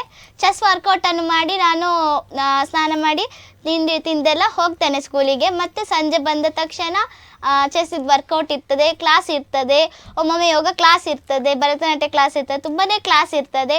ಅದನ್ನೆಲ್ಲ ಮುಗಿಸಿ ಮತ್ತು ಎಕ್ಸಾಮ್ ಟೈಮಿಗೆಲ್ಲ ಓದಿ ಮಲಗ್ತೇನೆ. ವಾವ್, ನೀವಿಷ್ಟು ಎಲ್ಲ ಹೇಳಿದ್ರಲ್ಲಿ ನನಗೆ ಫಸ್ಟ್ ಕಿವಿಗೆ ಹೋದದ್ದು ನಾನು 5 ಗಂಟೆಗೆ ಹೇಳ್ತೇನೆ ಅಂತ. ಯಾಕೆಂತ ಹೇಳಿದರೆ ನಾನು ಅಷ್ಟು ಬೇಗೆಲ್ಲ ಹೇಳುವುದಿಲ್ಲ. ಆದ್ದರಿಂದ ಇಷ್ಟು ಚಿಕ್ಕ ಏಜಲ್ಲಿ ಎಲ್ಲರೂ ಒಂದು 10th ಸ್ಟ್ಯಾಂಡರ್ಡಿಗೆ ಬರುವಾಗ ಎಲ್ಲರೊಂದು ಸ್ಟ್ರಿಕ್ಟಾಗಿ ಬೆಳಿಗ್ಗೆ 5 ಗಂಟೆಗೆ ಹೇಳುವುದನ್ನು ಕೇಳಿದ್ದೇನೆ. ಆದರೆ ನೀವು ಬರೀ 5 ಗಂಟೆಗೆ ಹೇಳುವುದು ಮಾತ್ರ ಅಲ್ಲ, ಅದರೊಟ್ಟಿಗೆ ನಿಮ್ಮ ಯೋಗವನ್ನು ಪ್ರಾಕ್ಟೀಸ್ ಮಾಡಿ, ಆ ಯೋಗದ ಜೊತೆಗೆ ನೀವೆಲ್ಲ ಕ್ಲಾಸಸ್ಗಳಿಗೆ ಹೋಗಿ ಅದರೊಟ್ಟಿಗೆ ಪಾಠವನ್ನು ಕೇಳಿ ಆ ಪಾಠಕ್ಕೆ ಎಕ್ಸಾಮ್ಗಳಿಗೆ ಪ್ರಿಪೇರ್ ಆಗಿ ಕೂಡ ನಿಮ್ಮ ಡೈಲಿ ರುಟೀನನ್ನು ನೀವು ಮ್ಯಾನೇಜ್ ಮಾಡ್ತಾ ಇದ್ದೀರಲ್ಲ, ನಿಮಗೆ ನಿಜವಾಗ್ಲೂ ದೊಡ್ಡ ಚಪ್ಪಾಳೆನೇ ಬಡಬೇಕು. ಯಾಕೆ ಅಂತ ಹೇಳಿದರೆ ಇತ್ತೀಚಿನ ದಿನಗಳಲ್ಲಿ ಯಾರೂ ಕೂಡ ಆ್ಯಕ್ಟಿವಿಟೀಸ್ಗಳಿಗೆ ಆಗಿರ್ಬೋದು ಯಾವುದಕ್ಕೂ ಕೂಡ ಜಾಸ್ತಿ ಇಂಪಾರ್ಟೆನ್ಸ್ ಕೊಡ್ತಾ ಇಲ್ಲ. ಮಕ್ಕಳು ಈಗ ಗ್ರೌಂಡಿಗೆ ಹೋಗೋದು ಕೂಡ ತುಂಬ ಕಮ್ಮಿ ಆಗಿದೆ. ಯಾಕೆಂತ ಹೇಳಿದ್ರೆ ನಮಗೆಲ್ಲರಿಗೂ ಗೊತ್ತು, ಮೊಬೈಲ್, ಟಿ ವಿ ಇದರಲ್ಲೇ ನಾವೆಲ್ಲರೂ ಕೂಡ ಬ್ಯುಸಿಯಾಗಿರ್ತೇವೆ. ಆದರೆ ನೀವು ಇದೆಲ್ಲವನ್ನು ಕೂಡ ಇಷ್ಟು ಪುಟ್ಟ ಏಜಲ್ಲಿ ಮ್ಯಾನೇಜ್ ಮಾಡ್ತಾ ಇದ್ದೀರಾ ಅಂತ ಹೇಳಿದ್ರೆ ಅದು ಸಣ್ಣ ವಿಷಯ ಅಲ್ಲ. ಸೊ ನೀವು ಇಷ್ಟೆಲ್ಲ ಕಷ್ಟ ಬರ್ತಾ ಇದ್ದೀರಾ ಅಂತ ಹೇಳಿದರೆ ಮೇಲೆ ದೇವರು ಅಂತ ಹೇಳುವಂಥವ್ರು ಒಬ್ರು ನೋಡ್ತಾ ಇರ್ತಾನೆ. ಆದ್ದರಿಂದ ನೀವು ಒಂದಲ್ಲ ಒಂದು ದಿನ ಒಂದು ದೊಡ್ಡ ಸ್ಟೇಜಿಗೆ ಹೋಗ್ತೀರಾ. ಇವಾಗ ಹೋಗಲಿಲ್ಲ ಅಂತ ನಾನು ಹೇಳ್ತಿಲ್ಲ, ಯಾಕೆಂದರೆ ಅರ್ಧವಾಸಿ ನೀವು ಇವಾಗ ಸಾಧನೆಯನ್ನು ಮಾಡಿದ್ದೀರಾ. ಇನ್ನೂ ಹಾಡುಗಾರಿಕೆಯಲ್ಲಿ ಆಗಿರ್ಬೋದು, ಯೋಗದಲ್ಲಿ ಆಗಿರ್ಬೋದು, ನಮ್ಮ ಭಾರತವನ್ನು ಗುರುತಿಸುವ ಹಾಗೆ ಮಾಡುವಂತಹ ಪ್ರತಿಭೆ ನೀವು ಆಗ್ತೀರಾ ಅಂತ ಈ ಒಂದು ಸಂದರ್ಭದಲ್ಲಿ ಹೇಳ್ತಾ ಇದ್ದೇನೆ. ಸೊ ಈ ಒಂದು ಮಾತನ್ನು ನೆನಪಿಟ್ಕೊಳ್ಳಿ. ಯಾಕೆಂತ ಹೇಳಿದ್ರೆ ಮುಂದೊಂದು ದಿವಸ ನೀವು ದೊಡ್ಡ ಸಾಧನೆಯನ್ನು ಮಾಡಿ ಆದಮೇಲೆ ಇನ್ನೊಂದು ಸರ್ತಿ ಶ್ರೇಯಾ ಸುಳ್ಯನ ಜೊತೆಗೇನೆ ಇಲ್ಲಿ ನೀವು ಕೂತ್ಕೊಳ್ಬೇಕು. ಆಗ ನನ್ನನ್ನು ಮರಿಬೇಡಿ ಅಂತ ಹೇಳಲಿಕ್ಕೆ ಇಷ್ಟಪಡ್ತೇನೆ. ಎಸ್, ನಾವು ಇಷ್ಟೆಲ್ಲ ಹೇಳಿದಾದ್ಮೇಲೆ ನೀವು ಪ್ರಶಸ್ತಿಯ ಬಗ್ಗೆ ಹೇಳಿದ್ರಿ ಆ್ಯಂಡ್ ಯಾವುದೆಲ್ಲ ಕಾಂಪಿಟೇಷನ್ಗಳಲ್ಲಿ ಭಾಗವಹಿಸಿದ್ದೀರಾ ಅದೆಲ್ಲ ಆಯಿತು. ಸೊ ನಿಮಗೆ ಅವನಿಯಮ್ಮೆ ಸುಳ್ಯ ಅವರಿಗೆ ಇಷ್ಟು ಪ್ರತಿಭೆಗಳಿದೆ, ಇಷ್ಟೆಲ್ಲ ಸಾಧನೆಯನ್ನು ಮಾಡಿದ್ದಾರೆ ಅಂತ ಹೇಳಿದರೆ ನಿಮ್ಮನ್ನು ಸನ್ಮಾನ ಅದೆಷ್ಟೋ ಕಡೆಗಳಲ್ಲಿ ಮಾಡಿರ್ತಾರೆ. ಸೊ ಅದರ ಬಗ್ಗೆ ಸ್ವಲ್ಪ ನಮ್ಮ ವೀಕ್ಷಕರಿಗಾಗಿ ತಿಳಿಸ್ಬೋದಾ? ಓಕೆ. ನನಗೆ ಭಾರತ ರತ್ನ ಪ್ರಶಸ್ತಿ ಸಿಕ್ಕಿತ್ತು. ಹಾಗೆಯೇ ಚೆಸ್ಸಲ್ಲಿ ಇದು ಏನು ಕಶ್ವಿ ಸ್ಕೂಲಿನಿಂದ ಪ್ರಶಸ್ತಿ ಸಿಕ್ಕಿದೆ. ಮತ್ತು ಯೋಗದಲ್ಲಿ ವರ್ಲ್ಡ್ ರೆಕಾರ್ಡ್ ಪ್ರಶಸ್ತಿ ಸಿಕ್ಕಿದೆ. ಹಾಗೆ ತುಂಬಾ ಪ್ರಶಸ್ತಿ ಸಿಕ್ಕಿದೆ, ಹೇಳಲಿಕ್ಕೆ ಆಗಲ್ಲ. ಅದು ಏನು 100 ಇದೆ ಪ್ರಶಸ್ತಿ. ಅದು ಹೇಳಬೇಕಾದ್ರೆ ಅದು ಪುಸ್ತಕನೇ ಬೇಕು. ಓಕೆ, ಇಷ್ಟು ಪುಟ್ಟ ಏಜಲ್ಲಿ ಇಷ್ಟೆಲ್ಲ ಸಾಧನೆಯನ್ನು ಮಾಡಿದಿರಲ್ಲ, ನಿಮ್ಮ ಬಗ್ಗೆ ನನಗೆ ಜಾಸ್ತಿ ಹೊಗಳಲಿಕ್ಕೆ ಆಗೋದಿಲ್ಲ. ಯಾಕೆಂದರೆ ಎಷ್ಟು ಹೊಗಳಿದಷ್ಟು ಆ ಪೇಜಸ್ಗಳು ಜಾಸ್ತಿ ಆಗ್ತಾ ಇರ್ತದೆ. ಆದರೆ ನಾನು ಜಾಸ್ತಿ ಹೊಗಳಲಿಕ್ಕೆ ಹೋಗೋದಿಲ್ಲ. ಯಾಕೆಂತ ಹೇಳಿದರೆ ನಿಮ್ಮ ಬಗ್ಗೆ ಹೇಳುವಾಗ ನಾನು ಹೊಗಳಬೇಕು ಅಂತ ಹೇಳಿಲ್ಲ, ನಾನು ಎಕ್ಸ್ಪ್ಲೈನ್ ಮಾಡಬೇಕು ಅಂತ ಹೇಳಿಲ್ಲ. ಯಾಕೆಂತ ಹೇಳಿದರೆ ನಿಮ್ಮ ಸಾಧನೆಯ ಪಟ್ಟಿಯನ್ನು ನೋಡುವಾಗ ನಮ್ಮ ಜನರಿಗೆ ಗೊತ್ತಾಗಿರ್ತದೆ ನೀವೆಷ್ಟು ಅದರಿಂದ ಯಾವುದೇ ಒಂದು ಪ್ರತಿಭೆ ಇಷ್ಟೆಲ್ಲ ಸಾಧನೆ ಮಾಡಬೇಕು ಅಂತ ಹೇಳಿದರೆ ನಮಗೆ, ನಾವು ಕೇಳುವವರಿಗೆ ನೋಡುವವರಿಗೆ ಆ ಒಂದು ಸಾಧನೆ ಮಾತ್ರ ಕಾಣ್ತದೆ. ಆದರೆ ಅದರ ಹಿಂದೆ ಶ್ರಮ ಪಟ್ಟಿರುವಂಥದ್ದು, ಎಷ್ಟು ಕಷ್ಟಪಟ್ಟಿದ್ರೆ, ಎಷ್ಟು ನೋವನ್ನು ತಿಂದಿದ್ದೀರಾ ಅಂತ ಅದು ನಿಮಗೆ ಮಾತ್ರ ಗೊತ್ತು. ಆದ್ದರಿಂದ ಒಂದು ಟ್ಯಾಲೆಂಟ್ ಆ್ಯಕ್ಟಿವಿಟೀಸ್ಗಳಲ್ಲಿ ಇದ್ದು ನನಗೂ ಕೂಡ ಅದರ ಅನುಭವ ಇದೆ. ನಾವು ಎಷ್ಟು ಸಾಧನೆ ಮಾಡಿದರೂ ಜನರಿಗೆ ಕಾಣೋದು ನಮ್ಮ ಸಕ್ಸಸ್ ಮಾತ್ರ. ಆದರೆ ಅಷ್ಟು ಸಕ್ಸಸ್ ಆಗಬೇಕು ಅಂತ ಹೇಳಿದರೆ ಹಿಂದೆ ಅಷ್ಟು ಕಷ್ಟ ಬಂದಿರಲೇಬೇಕು. ಸೊ ಅದರಿಂದ ಎಸ್, ಇದೀಗ ಮುಂದಕ್ಕೆ ಹೇಳಬೇಕು ಅಂತ ಹೇಳಿದರೆ, ನೀವೀಗ ಹೇಳಿದ್ರಿ ನಿಮ್ಮ ತಂದೆ ತಾಯಿಯ ಬಗ್ಗೆ ಒಂದು ಮಾತಲ್ಲಿ ಹೇಳಬೇಕು ಅಂತ ಹೇಳಿದ್ರೆ, ಅಂದರೆ ತಂದೆ ತಾಯಿಯ ಬಗ್ಗೆ, ಬರೀ ತಂದೆ ತಾಯಿಯ ಬಗ್ಗೆ ಹೇಳಬೇಕು ಅಂತ ಹೇಳಿದರೆ ಏನು ಹೇಳಲಿಕ್ಕೆ ಇಷ್ಟಪಡ್ತೀರಾ? ನನಗೆ ಅಮ್ಮ ಮತ್ತು ಅಪ್ಪ ತುಂಬಾ ಸಪೋರ್ಟ್ ಮಾಡ್ತಾರೆ. ಏನಾದರೂ ತೆಗೆದುಕೊಡು ಅಂತೇಳಿ ತೆಗೆದು ಕೊಡ್ತಾರೆ. ಒಮ್ಮೊಮ್ಮೆ ಒಂದು ಸಿಟ್ಟು ಮಾಡ್ಕೊಳ್ತಾರೆ, ಯಾಕೆ ಇಷ್ಟೆಲ್ಲ ತಗೊಳ್ತಿ ಅಂತ. ಅದರಲ್ಲಿ ನನ್ನ ಅಮ್ಮ ಅಂತೂ ಸ್ಟ್ರಿಕ್ಟೇ ಇರ್ತಾರೆ. ಎಕ್ಸಾಮ್ ಟೈಮನ್ನೆಲ್ಲ ಮಾಡು ಯೋಗ ಮಾಡು, ಪ್ರಾಕ್ಟೀಸ್ ಮಾಡು, ಸಿಂಗಿಂಗ್ ಪ್ರಾಕ್ಟೀಸ್ ಮಾಡು ಅಂತ ಹೇಳ್ತಾರೆ. ಅಪ್ಪ ಅದು ಒಮ್ಮೊಮ್ಮೆ ಪ್ರೀತಿ ಮಾಡ್ತಾರೆ, ಜೋರು ಇರಲ್ಲ. ಅದರಲ್ಲಿ ಮೇಯ್ನಾಗಿ ಅಮ್ಮನೇ ಜೋರು. ಮತ್ತು ಅಪ್ಪನಿಗೆ ಒಂದ್ಸಲ ಹೇಳಿದ್ರೆ ತೆಗೆದು ಕೊಡಲ್ಲ ಅಂತ ಹೇಳ್ತಾರೆ, ಮತ್ತೆ ಇನ್ನೊಂದ್ಸಲ ಹೇಳಿದ್ರೆ ತೆಗೆದು ಕೊಡ್ತಾರೆ. ಅಮ್ಮ ಸಹ ತೆಗೆದು ಕೊಡ್ತಾರೆ. ನನಗೆ ಅಮ್ಮ ಅಂದರೆ ತುಂಬಾ ಇಷ್ಟ.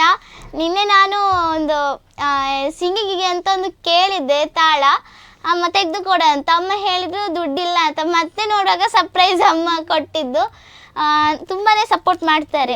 ನಿಮ್ಮಂಥ ಮಗುವಿಗೆ ಯಾವುದೇ ಪೇರೆಂಟ್ಸ್ಗಳು ಒಮ್ಮೆ ಇಲ್ಲ ಅಂತ ಹೇಳಿದರೆ ಮತ್ತೆ ಅವರ ಮನಸ್ಸು ಕೇಳಲಿಕ್ಕಿಲ್ಲ. ಯಾಕೆಂತ ಹೇಳಿದರೆ ಎಲ್ಲರಿಗೂ ಕೂಡ ತಾಯಿ ತಂದೆ ಹೇಳಿದ ಮಾತನ್ನು ಕೇಳುವಂಥ ಮಕ್ಕಳೇ ಸಿಗ್ತಾರೆ ಅಂತ ಹೇಳಲಿಕ್ಕೆ ಆಗೋದಿಲ್ಲ.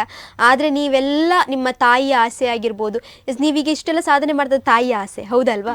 ಸೊ ಅದನ್ನೆಲ್ಲದಕ್ಕೂ ಕೂಡ ನೀವು ಒಪ್ಪಿಕೊಂಡು ಅದನ್ನೆಲ್ಲವನ್ನು ಕೂಡ ಮುಂದುವರಿಸ್ತಾ ಹೋಗ್ತಾ ಇದ್ದೀರಾ ಅಂತ ಹೇಳಿದರೆ ನಿಮ್ಮ ಆಸೆಯನ್ನು ತಿರಸ್ಕರಿಸಲಿಕ್ಕೆ ತಾಯಿ ಆಗಿರ್ಬೋದು, ತಂದೆ ಅವರು ಯಾರಿಗೂ ಕೂಡ ಮನಸ್ಸು ಬರಲಿಕ್ಕಿಲ್ಲ. ಸೊ ಎಸ್, ಇದಕ್ಕೆ ಮುಂದೆ ಹೇಳಬೇಕು ಅಂತ ಹೇಳಿದರೆ, ಅವನಿಯಮ್ಮೆ ಸುಳ್ಯ ಅವರು ಯಾವಾಗಾದರೂ ಫ್ರೀ ಟೈಮ್ ಇದ್ರೆ, ಅಂದರೆ ನೀವು ಫ್ರೀ ಇರೋದಿಲ್ಲ ಹೌದು ಇದೆಷ್ಟೆಲ್ಲ, ಆದರೆ ಯಾವುದೀಗ ನಿಮಗೆ ನೋಡಿರ್ಬೋದು ಮೊನ್ನೆ ಮಳೆಗೆ ರಜೆ ಬಂತು, ಅವತ್ತು ಕೊರೋನಾ ಟೈಮಲ್ಲಿ ಎಲ್ಲ ತುಂಬ ರಜೆ ಎಲ್ಲ ಬರ್ತಾ ಇತ್ತು. ಆಗ ಫ್ರೀ ಟೈಮಲ್ಲಿ ಅವನಿಯಮ್ಮೆ ಸುಳ್ಯ ಅವರು ಹೇಗೆ ಟೈಮನ್ನು ಸ್ಪೆಂಡ್ ಮಾಡ್ತಾ ಇದ್ರು? ಅಂದರೆ ಕೊರೋನಾ ಟೈಮಲ್ಲಿ ನನಗೆ ತುಂಬಾ ವಾಯ್ಸ್ ಆಫ್ ಆರಾಧನದಿಂದ ತುಂಬಾ ಒಂದು ಟಾಸ್ಕ್ಗಳು ಬರ್ತಿತ್ತು, ಮಾಡ್ತಿದ್ದೆ. ಮತ್ತು ಫ್ರೀ ಟೈಮಲ್ಲಿ ನಾನು ಡ್ರಾಯಿಂಗ್ ಮಾಡ್ತಿದ್ದೆ, ಭರತನಾಟ್ಯ ಮಾಡ್ತಿದ್ದೆ, ಯೋಗ ಮಾಡ್ತಿದ್ದೆ, ಸಿಂಗಿಂಗ್ ಕಲಿತಿದ್ದೆ. ಸಾಂಗ್ ಅಂತ ನಾನು ಬಿಡಲಿಕ್ಕೇನೆ ಇಲ್ಲ. ಸಾಂಗ್ ಬಿಟ್ಟರೆ ವಾಯ್ಸ್ ಎಲ್ಲ ಹೋಗ್ತದೆ ಅಂತ ನಮಗೆ ಸರ್ ಹೇಳಿದರು. ಅದನ್ನು ನಾನು ಡೈಲಿ ಪ್ರಾಕ್ಟೀಸ್ ಮಾಡ್ತೇನೆ. ಬೆಳಿಗ್ಗೆ 6 ಗಂಟೆಗೆ ಎದ್ದು ಸಂಜೆ 6 ಗಂಟೆ ಪ್ರಾಕ್ಟೀಸ್ ಮಾಡ್ತೇನೆ. ಎರಡನ್ನೂ ಕೂಡ ಸಹ ಪ್ರಾಕ್ಟೀಸ್ ಮಾಡ್ತೇನೆ. ಹಾಗೆ ಫ್ರೀ ಟೈಮಲ್ಲಿ ಗಣಪತಿ ಡ್ರಾಯಿಂಗ್, ಗಣೇಶ ಚತುರ್ಥಿ ಇರುವಾಗ ಅದನ್ನೆಲ್ಲ ಮಾಡ್ತೇನೆ. ಸಂಸ್ಕಾರ ಕ್ಲಾಸಿಗೆ ಹೋಗ್ತೇನೆ ಈಗೀಗ. ಹೌದಾ? ಈಗ ಅಂದರೆ ಒಂದು ಪಟ್ಟಿಲು ಒಂದು ಎಕ್ಸ್ಟ್ರಾ ಕೂಡ ಸೇರಿದೆ ಹಾಗಾದರೆ. ಓಕೆ, ಹಾಗಾದರೆ ಇನ್ನು ಮುಂದಕ್ಕೆ ಹೇಳಬೇಕು ಅಂತ ಹೇಳಿದರೆ, ನಿಮ್ಮ ಲೈಫಲ್ಲಿ ನೀವು ಯಾವತ್ತೂ ಕೂಡ ಮರೆಯದಂತಹ ಒಂದು ಪ್ರೋಗ್ರಾಮ್ ಅಂತ ಇದೆಯಾ, ಯಾವತ್ತೂ ಕೂಡ ಮರೆಯುವುದಿಲ್ಲ ಅಂತ? ಅಂದರೆ ಮೊಟ್ಟ ಮೊದಲೇದಾಗಿ ಯಾರಾದರೂ ಒಂದು ಮೊಟ್ಟ ಮೊದಲೇದಾದಂತಹ ಹೋದಂತಹ ಸ್ಟೇಜ್ ಅಂತ ಹೇಳಿದರೆ ಅದನ್ನು ಯಾರಿಗೂ ಕೂಡ ಮರೀಲಿಕ್ಕೆ ಆಗೋದಿಲ್ಲ. ಅದನ್ನು ನಾವು ಲೈಫ್ ಟೈಮ್ ನೆನಪಿಟ್ಕೊಳ್ತೇವೆ. ಯಾಕೆಂತ ಹೇಳಿದರೆ ಅಲ್ಲಿಂದ ನಮ್ಮ ಕಲಾ ಜರ್ನಿ ಸ್ಟಾರ್ಟ್ ಆಗಿರ್ತದೆ, ಹೌದಲ್ವಾ? ಸೊ ಆ ನಿಮ್ಮ ಮೊಟ್ಟ ಮೊದಲ ಸ್ಟೇಜ್ನ ಬಗ್ಗೆ ಹೇಳಬೇಕು ಅಂತ ಹೇಳಿದರೆ ಯಾವುದು? ನನಗೆ ಮೊಟ್ಟ ಮೊದಲ ಸ್ಟೇಜ್, ಮರೆಯಲಾಗದ ಸ್ಟೇಜ್ ಅಂತ ಹೇಳಿದರೆ ಅದು ವಿಜಯಪುರದಲ್ಲಿ ನಡೆದಂಥ ಇದು ಪ್ರೋಗ್ರಾಮು. ವಿಜಯಪುರದಲ್ಲಿ ನನಗೆ ಹನುಮಂತಪ್ಪ ಸರ್ ಅಂತೂ ತುಂಬಾ ಸಪೋರ್ಟ್ ಮಾಡಿದ್ದಾರೆ, ಜನಸ್ಪಂದನ ಟ್ರಸ್ಟ್ ಅವರು. ಮತ್ತು ಅಲ್ಲಿ ಹೋಗುವಾಗ ಅಲ್ಲಿಯ ಗುರುಜಿ ಅವರು ಕೂಡ ಸಹ ನನಗೆ ತುಂಬಾ ಸಪೋರ್ಟ್ ಮಾಡಿದ್ದಾರೆ. ಬೇರೆ ಬೇರೆ ಪ್ರೋಗ್ರಾಮ್ ಕೊಡ್ತಾರೆ. ಅಲ್ಲಿ ನಾನು ಯೋಗ, ಸಿಂಗಿಂಗ್, ಭರತನಾಟ್ಯ ಮಾಡಿದರೆ ಅಲ್ಲಿ ಎಲ್ಲ ಜನರು, ಸಣ್ಣ ಮಕ್ಕಳು ಬಂದು ಕೂಡ ಸಹ ದುಡ್ಡು ಕೊಡ್ತಾರೆ. ನನಗೆ ತುಂಬಾ ಶಾಕ್ ಆಗ್ತದೆ. ಮತ್ತು ನನಗೆ ಅವತ್ತೊಮ್ಮೆ ದೊಡ್ಡ ಸನ್ಮಾನ ಮಾಡಿದರು, ಅದು ನಿಮಗೆ ಸಹ ಗೊತ್ತಿರ್ಬೋದು. ಹೌದು, ನಾನು ಕೂಡ ಬಂದಿದ್ದೆ. ಯಾಕೆಂತ ಹೇಳಿದರೆ ನಮ್ಮ ದಕ್ಷಿಣ ಕನ್ನಡದವ್ರು ಸಪೋರ್ಟ್ ಮಾಡೋದಿಲ್ಲ ಅಂತ ಹೇಳೋದಿಲ್ಲ, ಆದರೆ ನಮ್ಮ ದಕ್ಷಿಣ ಕನ್ನಡ, ಉತ್ತರ ಕರ್ನಾಟಕಕ್ಕೆ ನಾವು ದಕ್ಷಿಣ ಕನ್ನಡದವ್ರು ಯಾರಾದರೂ ಹೋದರೆ ಅಲ್ಲಿ ಕೊಡುವಂತಹ ಪ್ರೀತಿ, ಅಭಿಮಾನ, ಗೌರವಕ್ಕೆ ಬೆಲೆ ಕಟ್ಟಲಿಕ್ಕೆ ಸಾಧ್ಯ ಇಲ್ಲ. ಅಷ್ಟು ಪ್ರೀತಿಯನ್ನು ನೀಡ್ತಾರೆ. ಸೊ ಆದ್ದರಿಂದ ನಿಮ್ಮ ಪರವಾಗಿ, ನನ್ನ ಪರವಾಗಿ, ಎಲ್ಲರ ಪರವಾಗಿ ಅವರಿಗೂ ಮನಸ್ಪೂರ್ವಕವಾದಂಥ ಧನ್ಯವಾದಗಳನ್ನು ಸಲ್ಲಿಸ್ತಾ, ಇದೀಗ ನೀವು ಇಷ್ಟೆಲ್ಲ ಸಾಧನೆಯನ್ನು ಮಾಡಬೇಕು ಅಂತ ಹೇಳಿದರೆ ಹಾಗೆ ನಿಮ್ಮ ಫ್ಯಾಮಿಲಿಯವರು ಎಷ್ಟು ಸಪೋರ್ಟ್ ಮಾಡ್ತಾರೆ, ಸ್ಕೂಲವ್ರು ಎಷ್ಟು ಸಪೋರ್ಟ್ ಮಾಡ್ತಾರೆ, ಫ್ರೆಂಡ್ಸ್ ಎಷ್ಟು ಸಪೋರ್ಟ್ ಮಾಡ್ತಾರೆ, ತಾಯಿ ತಂದೆ ಇವರೆಲ್ಲ ಸಪೋರ್ಟ್ ಮಾಡಬೇಕು ಅಂತ ಹೇಳಿದ್ರೆ ನಿಮ್ಮ ವೀಡಿಯೋಸ್ಗಳು ಫೇಸ್ಬುಕ್ಕಲ್ಲಿ, ಇನ್ಸ್ಟಾಗ್ರಾಮಲ್ಲಿ ಎಲ್ಲದರಲ್ಲೂ ಶೇರ್ ಆಗಬೇಕು, ಎಲ್ಲರಿಗೂ ಕೂಡ ಜನ ಪರಿಚಿತವಾಗಬೇಕು ಅಂತ ಹೇಳಿದರೆ ಅದರ ಹಿಂದೆ ಅದೆಷ್ಟು ಕಲಾ ಪೋಷಕರ ಶ್ರಮವಿರ್ತದೆ. ಸೊ ಆದ್ದರಿಂದ ಅವರಿಗೆ ಧನ್ಯವಾದಗಳನ್ನು ಸಲ್ಲಿಸಬೇಕು, ಅವರ ಹೆಸರು ಹೇಳಬೇಕು ಅಂತ ಇದ್ದರೆ ಈ ಒಂದು ಸಮಯದಲ್ಲಿ ನೀವು ಹೇಳ್ಬೋದು. ನನಗೆ ನನ್ನ ಫ್ರೆಂಡ್ ಮನಸ್ವಿ ಅಂತ ಹೇಳಿದ್ದೇನೆ, ಅವರ ಅಮ್ಮ ರಚನಾ ಆಂಟಿ ಅಂತ, ಅವರು ಮತ್ತು ಮಾಮ KRK ಆಚಾರ್ಯ ಅಂತ ಅವರು ನನಗೆ, ಮತ್ತು ಬಸವರಾಜ್ ಅಂಕಲ್, ಮತ್ತು ನಿಮ್ಮಮ್ಮ, ಮತ್ತು ತುಂಬ ಜನರು ಸಪೋರ್ಟ್ ಮಾಡಿದ್ದಾರೆ. ಅವರ ಹೆಸರು ಹೇಳಲಿಕ್ಕೆ ತುಂಬಾ ಇದೆ. ಅದರಲ್ಲಿ ನನಗೆ ಮೇಯ್ನಾಗಿ ರಚನಾ ಮ್ಯಾಮ್ ಮತ್ತು ನನ್ನ ಮಾಮ ತುಂಬಾ ಸಪೋರ್ಟ್ ಮಾಡಿದ್ದಾರೆ.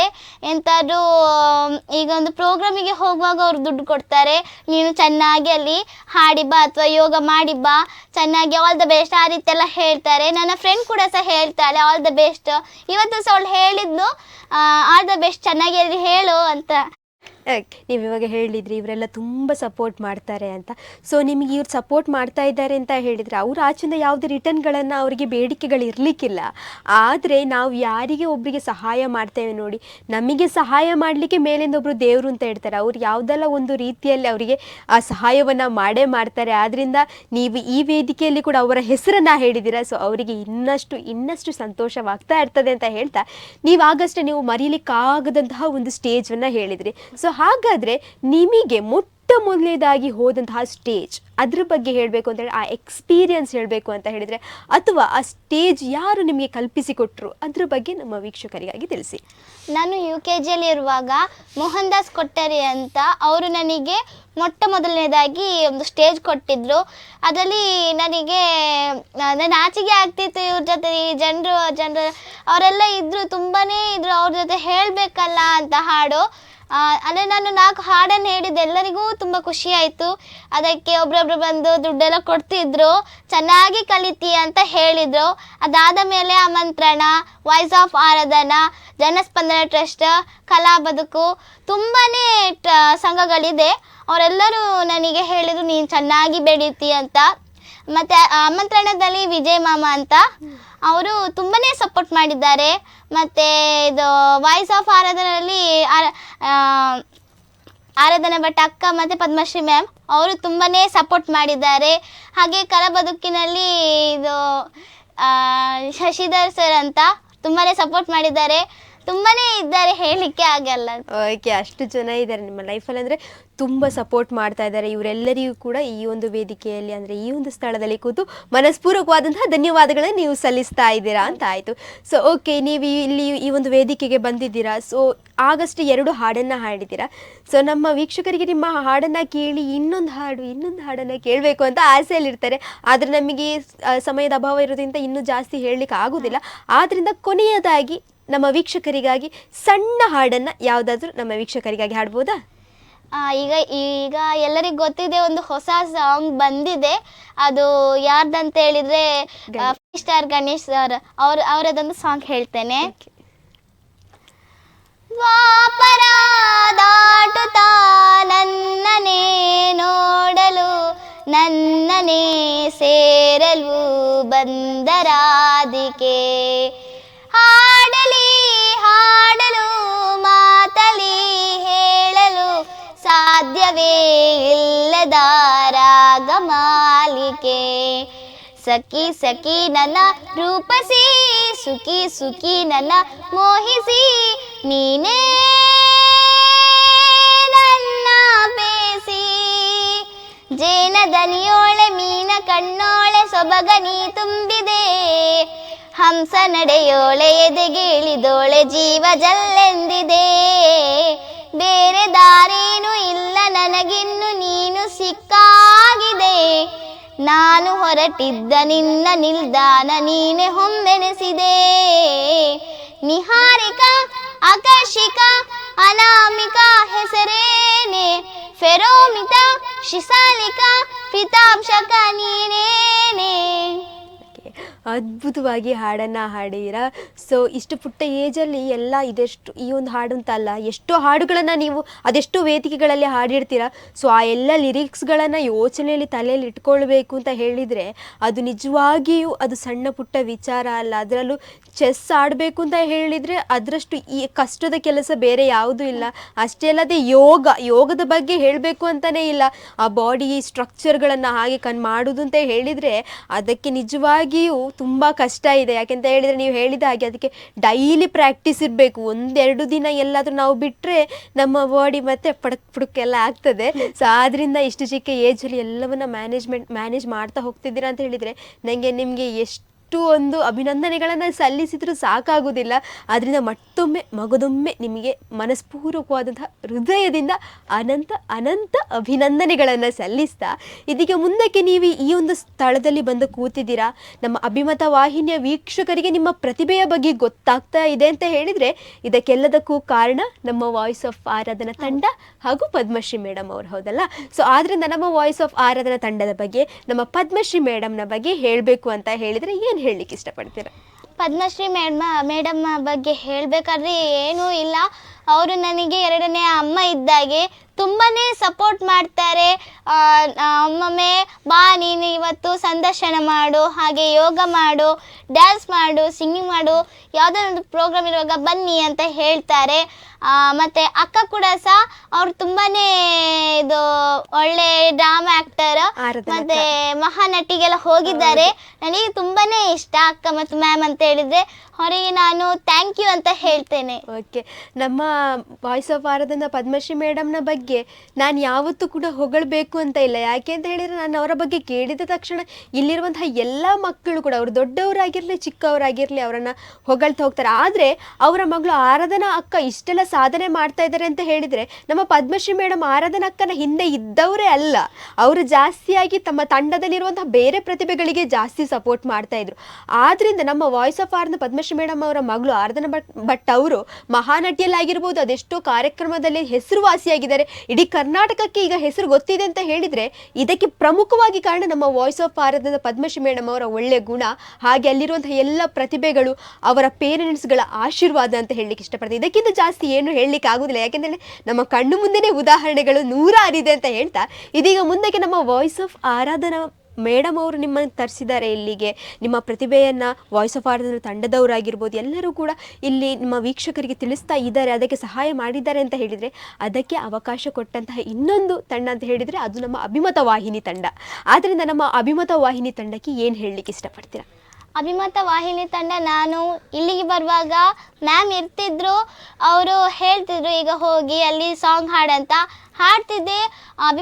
ಅಭಿಮತ ವಾಹಿನಿ ತುಂಬಾ ಸಪೋರ್ಟ್ ಮಾಡ್ತದೆ, ನನಗೆ ತುಂಬಾ ಇಷ್ಟ ಆಗ್ತದೆ. ಈಗ ಈ ಚಾನಲಲ್ಲಿ ನಾನೀಗ ಸಂದರ್ಶನ ಮಾಡ್ತಿದ್ದೇನೆ ಅಂತ ನನಗೆ ತುಂಬಾ ಖುಷಿ ಆಗ್ತಿದೆ. ಅವರಿಗೆ ಓಕೆ, ಅವರ ಪರವಾಗಿ ಎಲ್ಲರ ಅವರಿಗೂ ಕೂಡ ಅಂದರೆ ಅಭಿಮತ ವಾಹಿನಿಗೂ ಕೂಡ ನೀವು ಮನಸ್ಪೂರ್ವಕವಾಗಿ ಧನ್ಯವಾದಗಳನ್ನು ಸಲ್ಲಿಸ್ತಾ ಇದ್ದೀರಾ ಅಂತ ಆಯಿತು. ಸೊ ಓಕೆ, ನೀವೀಗ ಹೇಳಿದ ಹಾಗೆ ನಮ್ಮ ಅಭಿಮತ ವಾಹಿನಿಯನ್ನು ಅದೆಷ್ಟೋ ಮಂದಿ ವೀಕ್ಷಣೆ ಮಾಡ್ತಾ ಇರ್ತಾರೆ. ಹಾಗೆಂತ ಹೇಳಿದರೆ ಅದೆಷ್ಟೋ ಮಕ್ಕಳು, ಅದೆಷ್ಟೋ ತಾಯಂದಿರು, ಆದ್ದರಿಂದ ಅದೆಷ್ಟೋ ಮಕ್ಕಳಿಗೆ ಪ್ರತಿಭೆ ಇದ್ದರೂ ಪೇರೆಂಟ್ಸ್ ಅವರು ಸಪೋರ್ಟ್ ಮಾಡೋದಿಲ್ಲ. ಇನ್ನೊಂದು ಕಡೆ ಪೇರೆಂಟ್ಸ್ಗಳಿಗೆ ಆಸೆ ಇದ್ದರೂ ಮಕ್ಕಳು ಅದಕ್ಕೆ ಒಪ್ಪುವುದಿಲ್ಲ. ಆದ್ದರಿಂದ ನೀವು ಒಂದು ಅದ್ಭುತವಾದಂತಹ ಕಲಾವಿದೆಯಾಗಿ ನೀವು ಆ ಮಕ್ಕಳಿಗೆ ಅಥವಾ ಪೋಷಕರಿಗೆ ಯಾರಿಗಾದರೂ ಏನು ಕೊನೆಯದಾಗಿ ವೀಕ್ಷಕರಿಗೆ ಏನು ಮಾತನ್ನು ಹೇಳಲಿಕ್ಕೆ ಇಷ್ಟಪಡ್ತೀರಾ ಅಂತ? ನಾನು ಹೇಳ್ತೇನೆ, ಈಗ ಮಕ್ಕಳು ಇರ್ತಿದ್ರೆ ಅವರನ್ನು ನೀವು ಒಂದು ಕಾಂಪಿಟೇಷನಿಗೆನಾ ಅಥವಾ ಯಾವುದಕ್ಕಾದ್ರೂ ಒಂದು ಸೇರಿಸಿ ಅವರು ಕಲಿತಾರೆ, ಕಲಿತು ಅವರು ದೊಡ್ಡ ಮಟ್ಟದಲ್ಲಿ ಸಾಧನೆ ಮಾಡ್ತಾರಂತ ನನಗೆ ಗೊತ್ತಿದೆ. ನೀವು ಮಕ್ಕಳನ್ನು ಬೇಡ, ಅದಕ್ಕೆ ಹೋಗೋದು ಬೇಡ, ಈ ರೀತಿ ಮಾಡಬೇಡ, ಆ ರೀತಿ ಹೇಳೋದು ಬೇಡ, ಅವ್ರು ಮಾಡಲಿ, ಅವ್ರಿಗೆ ಏನು ಇಷ್ಟ ಇದೆ ಅಂತ ನೀವೆಲ್ಲರೂ ಅವರಿಗೆ ಸಪೋರ್ಟ್ ಮಾಡ್ತೀರಿ, ಹಾಗೆಯೇ ಅವರು ದೊಡ್ಡ ವ್ಯಕ್ತಿ ಆಗ್ತಾರೆ ಅಂತ. ಓಕೆ, ಹಾಗಾದರೆ ಯಾವುದೇ ಮಕ್ಕಳಿಗೆ ಯಾವುದೇ ಒಂದು ಇಂಟ್ರೆಸ್ಟ್ ಇದ್ದರೂ ಕೂಡ ಯಾವುದೇ ಆ್ಯಕ್ಟಿವಿಟೀಸ್ಗಳಲ್ಲಿ ಆಸಕ್ತಿ ಇದೆ ಅಂತ ಹೇಳಿದರೆ ಅವರನ್ನು ತಡಿಬೇಡಿ. ಅವರು ಒಂದಲ್ಲ ಒಂದು ದಿವಸ ಉನ್ನತ ಸ್ಥಾನಕ್ಕೆ ಹೋಗಿ ನಿಮ್ಮ ಹೆಸರನ್ನೇ ಗುರುತಿಸ್ತಾರೆ ಅಂತ ಹೇಳೋದ ವಿಷಯನ ನೀವು ಹೇಳ್ತಾ ಇದ್ರಿ. ಸೊ ಇಲ್ಲಿವರೆಗೆ ಅದ್ಭುತವಾಗಿ ನಮ್ಮ ಜೊತೆ ಮಾತನಾಡಿದ್ರಿ, ನಿಮ್ಮ ಕಲಾ ಜರ್ನಿಯನ್ನು ಹೇಳಿದ್ರಿ. ಸೊ ಇದೀಗ ನೀವಿಷ್ಟೆಲ್ಲ ಸಾಧನೆಯನ್ನು ಮಾಡ್ತಾ ಇದ್ದೀರಾ, ಮುಂದಕ್ಕೆ ನಿಮ್ಮ ಎಜುಕೇಷನ್ ಎಲ್ಲ ಕಂಪ್ಲೀಟ್ ಆದ ಮೇಲೆ ಲೈಫಲ್ಲಿ ಅವನಿ ಎಮ್ಮೆ ಸುಳ್ಯ ಅವರಿಗೆ ಏನಾಗಬೇಕು ಅಂತ ಆಸೆ? ನನಗೆ ಎರಡಿದೆ. ಅದರಲ್ಲಿ ಒಂದು IAS ಆಫೀಸರ್ ಮತ್ತೆ ಇದು ಸೈಂಟಿಸ್ಟ್ ಆಗಬೇಕಂತ. ಓಕೆ, ನಿಮಗೆ ಹೇಗೆ ಆ್ಯಕ್ಟಿವಿಟೀಸ್ಗಳು, ನೀವು ಹಲವಾರು ಆ್ಯಕ್ಟಿವಿಟೀಸ್ಗಳನ್ನು ಚಾಯ್ಸ್ ಮಾಡಿದ್ದೀರಾ, ಹಾಗೆ ನೀವು ನಿಮ್ಮ ಪ್ರೊಫೆಷನಲ್ಲಿ ಕೂಡ ಎರಡನ್ನು ಚಾಯ್ಸ್ ಮಾಡಿದ್ದೀರಾ ಅಂತ ಆಯಿತು. ಓಕೆ, ಹೇಳಿ ಯಾವುದೆಲ್ಲ? IAS ಆಫೀಸರ್ ಮತ್ತು ಸೈಂಟಿಸ್ಟ್. ಓಕೆ, ಹಾಗಾದರೆ ದೇವರು ಯಾವುದನ್ನು ನಿಮಗೆ ಕರುಣಿಸ್ತಾರೋ ಅದರಲ್ಲಿ ನೀವು ಮುಂದೆ ಸಾಕ್ತೀರಾ ಅಂತ. ಓಕೆ, ಹಾಗಾದರೆ ನೀವು ಅದರ ಜೊತೆಗೆ ನಿಮ್ಮ ಆ್ಯಕ್ಟಿವಿಟೀಸ್ಗಳನ್ನು ಕೂಡ ಕಂಟಿನ್ಯೂ ಮಾಡ್ತೀರಾ? ಓಕೆ, ಹಾಗಾದರೆ ನಿಮ್ಮ ಯಾವುದೇ ಆಸೆ ಆಕಾಂಕ್ಷೆಗಳು ಎಲ್ಲವೂ ಕೂಡ ನೆರವೇರಲಿ ಅಂತ ಮಗದೊಮ್ಮೆ ಹೇಳಲಿಕ್ಕೆ ಇಷ್ಟಪಡ್ತೇನೆ. ಸೊ ಓಕೆ, ಇಷ್ಟು ಹೊತ್ತು ನಮ್ಮ ಜೊತೆ ಇದ್ರಿ, ನಮ್ಮ ಅಭಿಮತದ ವೀಕ್ಷಕರಿಗೆ ನಿಮ್ಮ ಕಲಾ ಜರ್ನಿಯನ್ನು ಹೇಳಿದ್ರಿ, ನಿಮ್ಮ ಸಪೋರ್ಟ್ ಮಾಡಿದವರ ಎಲ್ಲ ಹೆಸರನ್ನು ಕೂಡ ಹೇಳಿದ್ರಿ. ಅಷ್ಟೇ ಅಲ್ಲದೆ ನಮ್ಮ ಅಭಿಮತ ವಾಹಿನಿಗೂ ಕೂಡ ಧನ್ಯವಾದವನ್ನು ಹೇಳಿದ್ರಿ. ಸೊ ಎಸ್, ನಿಮ್ಮನ್ನು ನೋಡಿ ಅದೆಷ್ಟು ವೀಕ್ಷಕರು ಈಗ ತುಂಬ ಖುಷಿಯನ್ನು ಪಟ್ಟಿರ್ತಾರೆ. ಯಾಕೆಂತ ಹೇಳಿದರೆ ಎಷ್ಟೋ ಜನರಿಗೆ ನಿಮ್ಮನ್ನು ನೋಡಿ ನನಗೂ ಕೂಡ ಅಂಥ ಮಕ್ಕಳು ಬೇಕು ಅಂತ ಕೂಡ ಖುಷಿ ಪಟ್ಟಿರ್ಬೋದು ಇಷ್ಟೊತ್ತಿಗೆ. ಸೊ ಓಕೆ, ಮಗದೊಮ್ಮೆ ನಮ್ಮ ಪರವಾಗಿ, ನಮ್ಮ ವಾಯ್ಸ್ ಆಫ್ ಆರಾಧನಾ ತಂಡದ ಪರವಾಗಿ ಹಾಗೂ ಅಭಿಮತ ವಾಹಿನಿಯ ಪರವಾಗಿ ಮಗದೊಮ್ಮೆ ಮನಸ್ಪೂರ್ವಕವಾದಂತಹ ಧನ್ಯವಾದಗಳು. ಧನ್ಯವಾದ. ಎಸ್, ನೋಡಿದ್ರಲ್ಲ ವೀಕ್ಷಕರೇ, ಇದಾಗಿತ್ತು ನಮ್ಮ ವಾಯ್ಸ್ ಆಫ್ ಆರಾಧನಾ ತಂಡದ ಬಾಲ ಪ್ರತಿಭೆ ಹಾಗೂ ಬಹುಮುಖ ಪ್ರತಿಭೆಯಾಗಿರುವಂತಹ ಅವನಿ ಎಮ್ಮೆ ಸುಳ್ಯ ಅವರ ಕಲಾ ಜರ್ನಿ. ಇಂಥದ್ದೇ ಅದ್ಭುತವಾದಂತಹ ಕಲಾ ಜರ್ನಿಯ ಜೊತೆ ಪ್ರತಿ ವಾರ ಪ್ರತಿಭಾ ಚುಕ್ಕಿಗಳು ಕಾರ್ಯಕ್ರಮದ ಮೂಲಕ ನಾವು ನಿಮ್ಮ ಜೊತೆ ಬರ್ತಾ ಇರ್ತೇವೆ. ಸೊ ಆದ್ರಿಂದ ಹೆಚ್ಚಿನ ಸಂಖ್ಯೆಯಲ್ಲಿ ನೋಡ್ತಾ ಇರಿ. ಇದು ಅಭಿಮತ, ಜನ ಮನದ ನಾಡಿ ಮಿಡಿತ.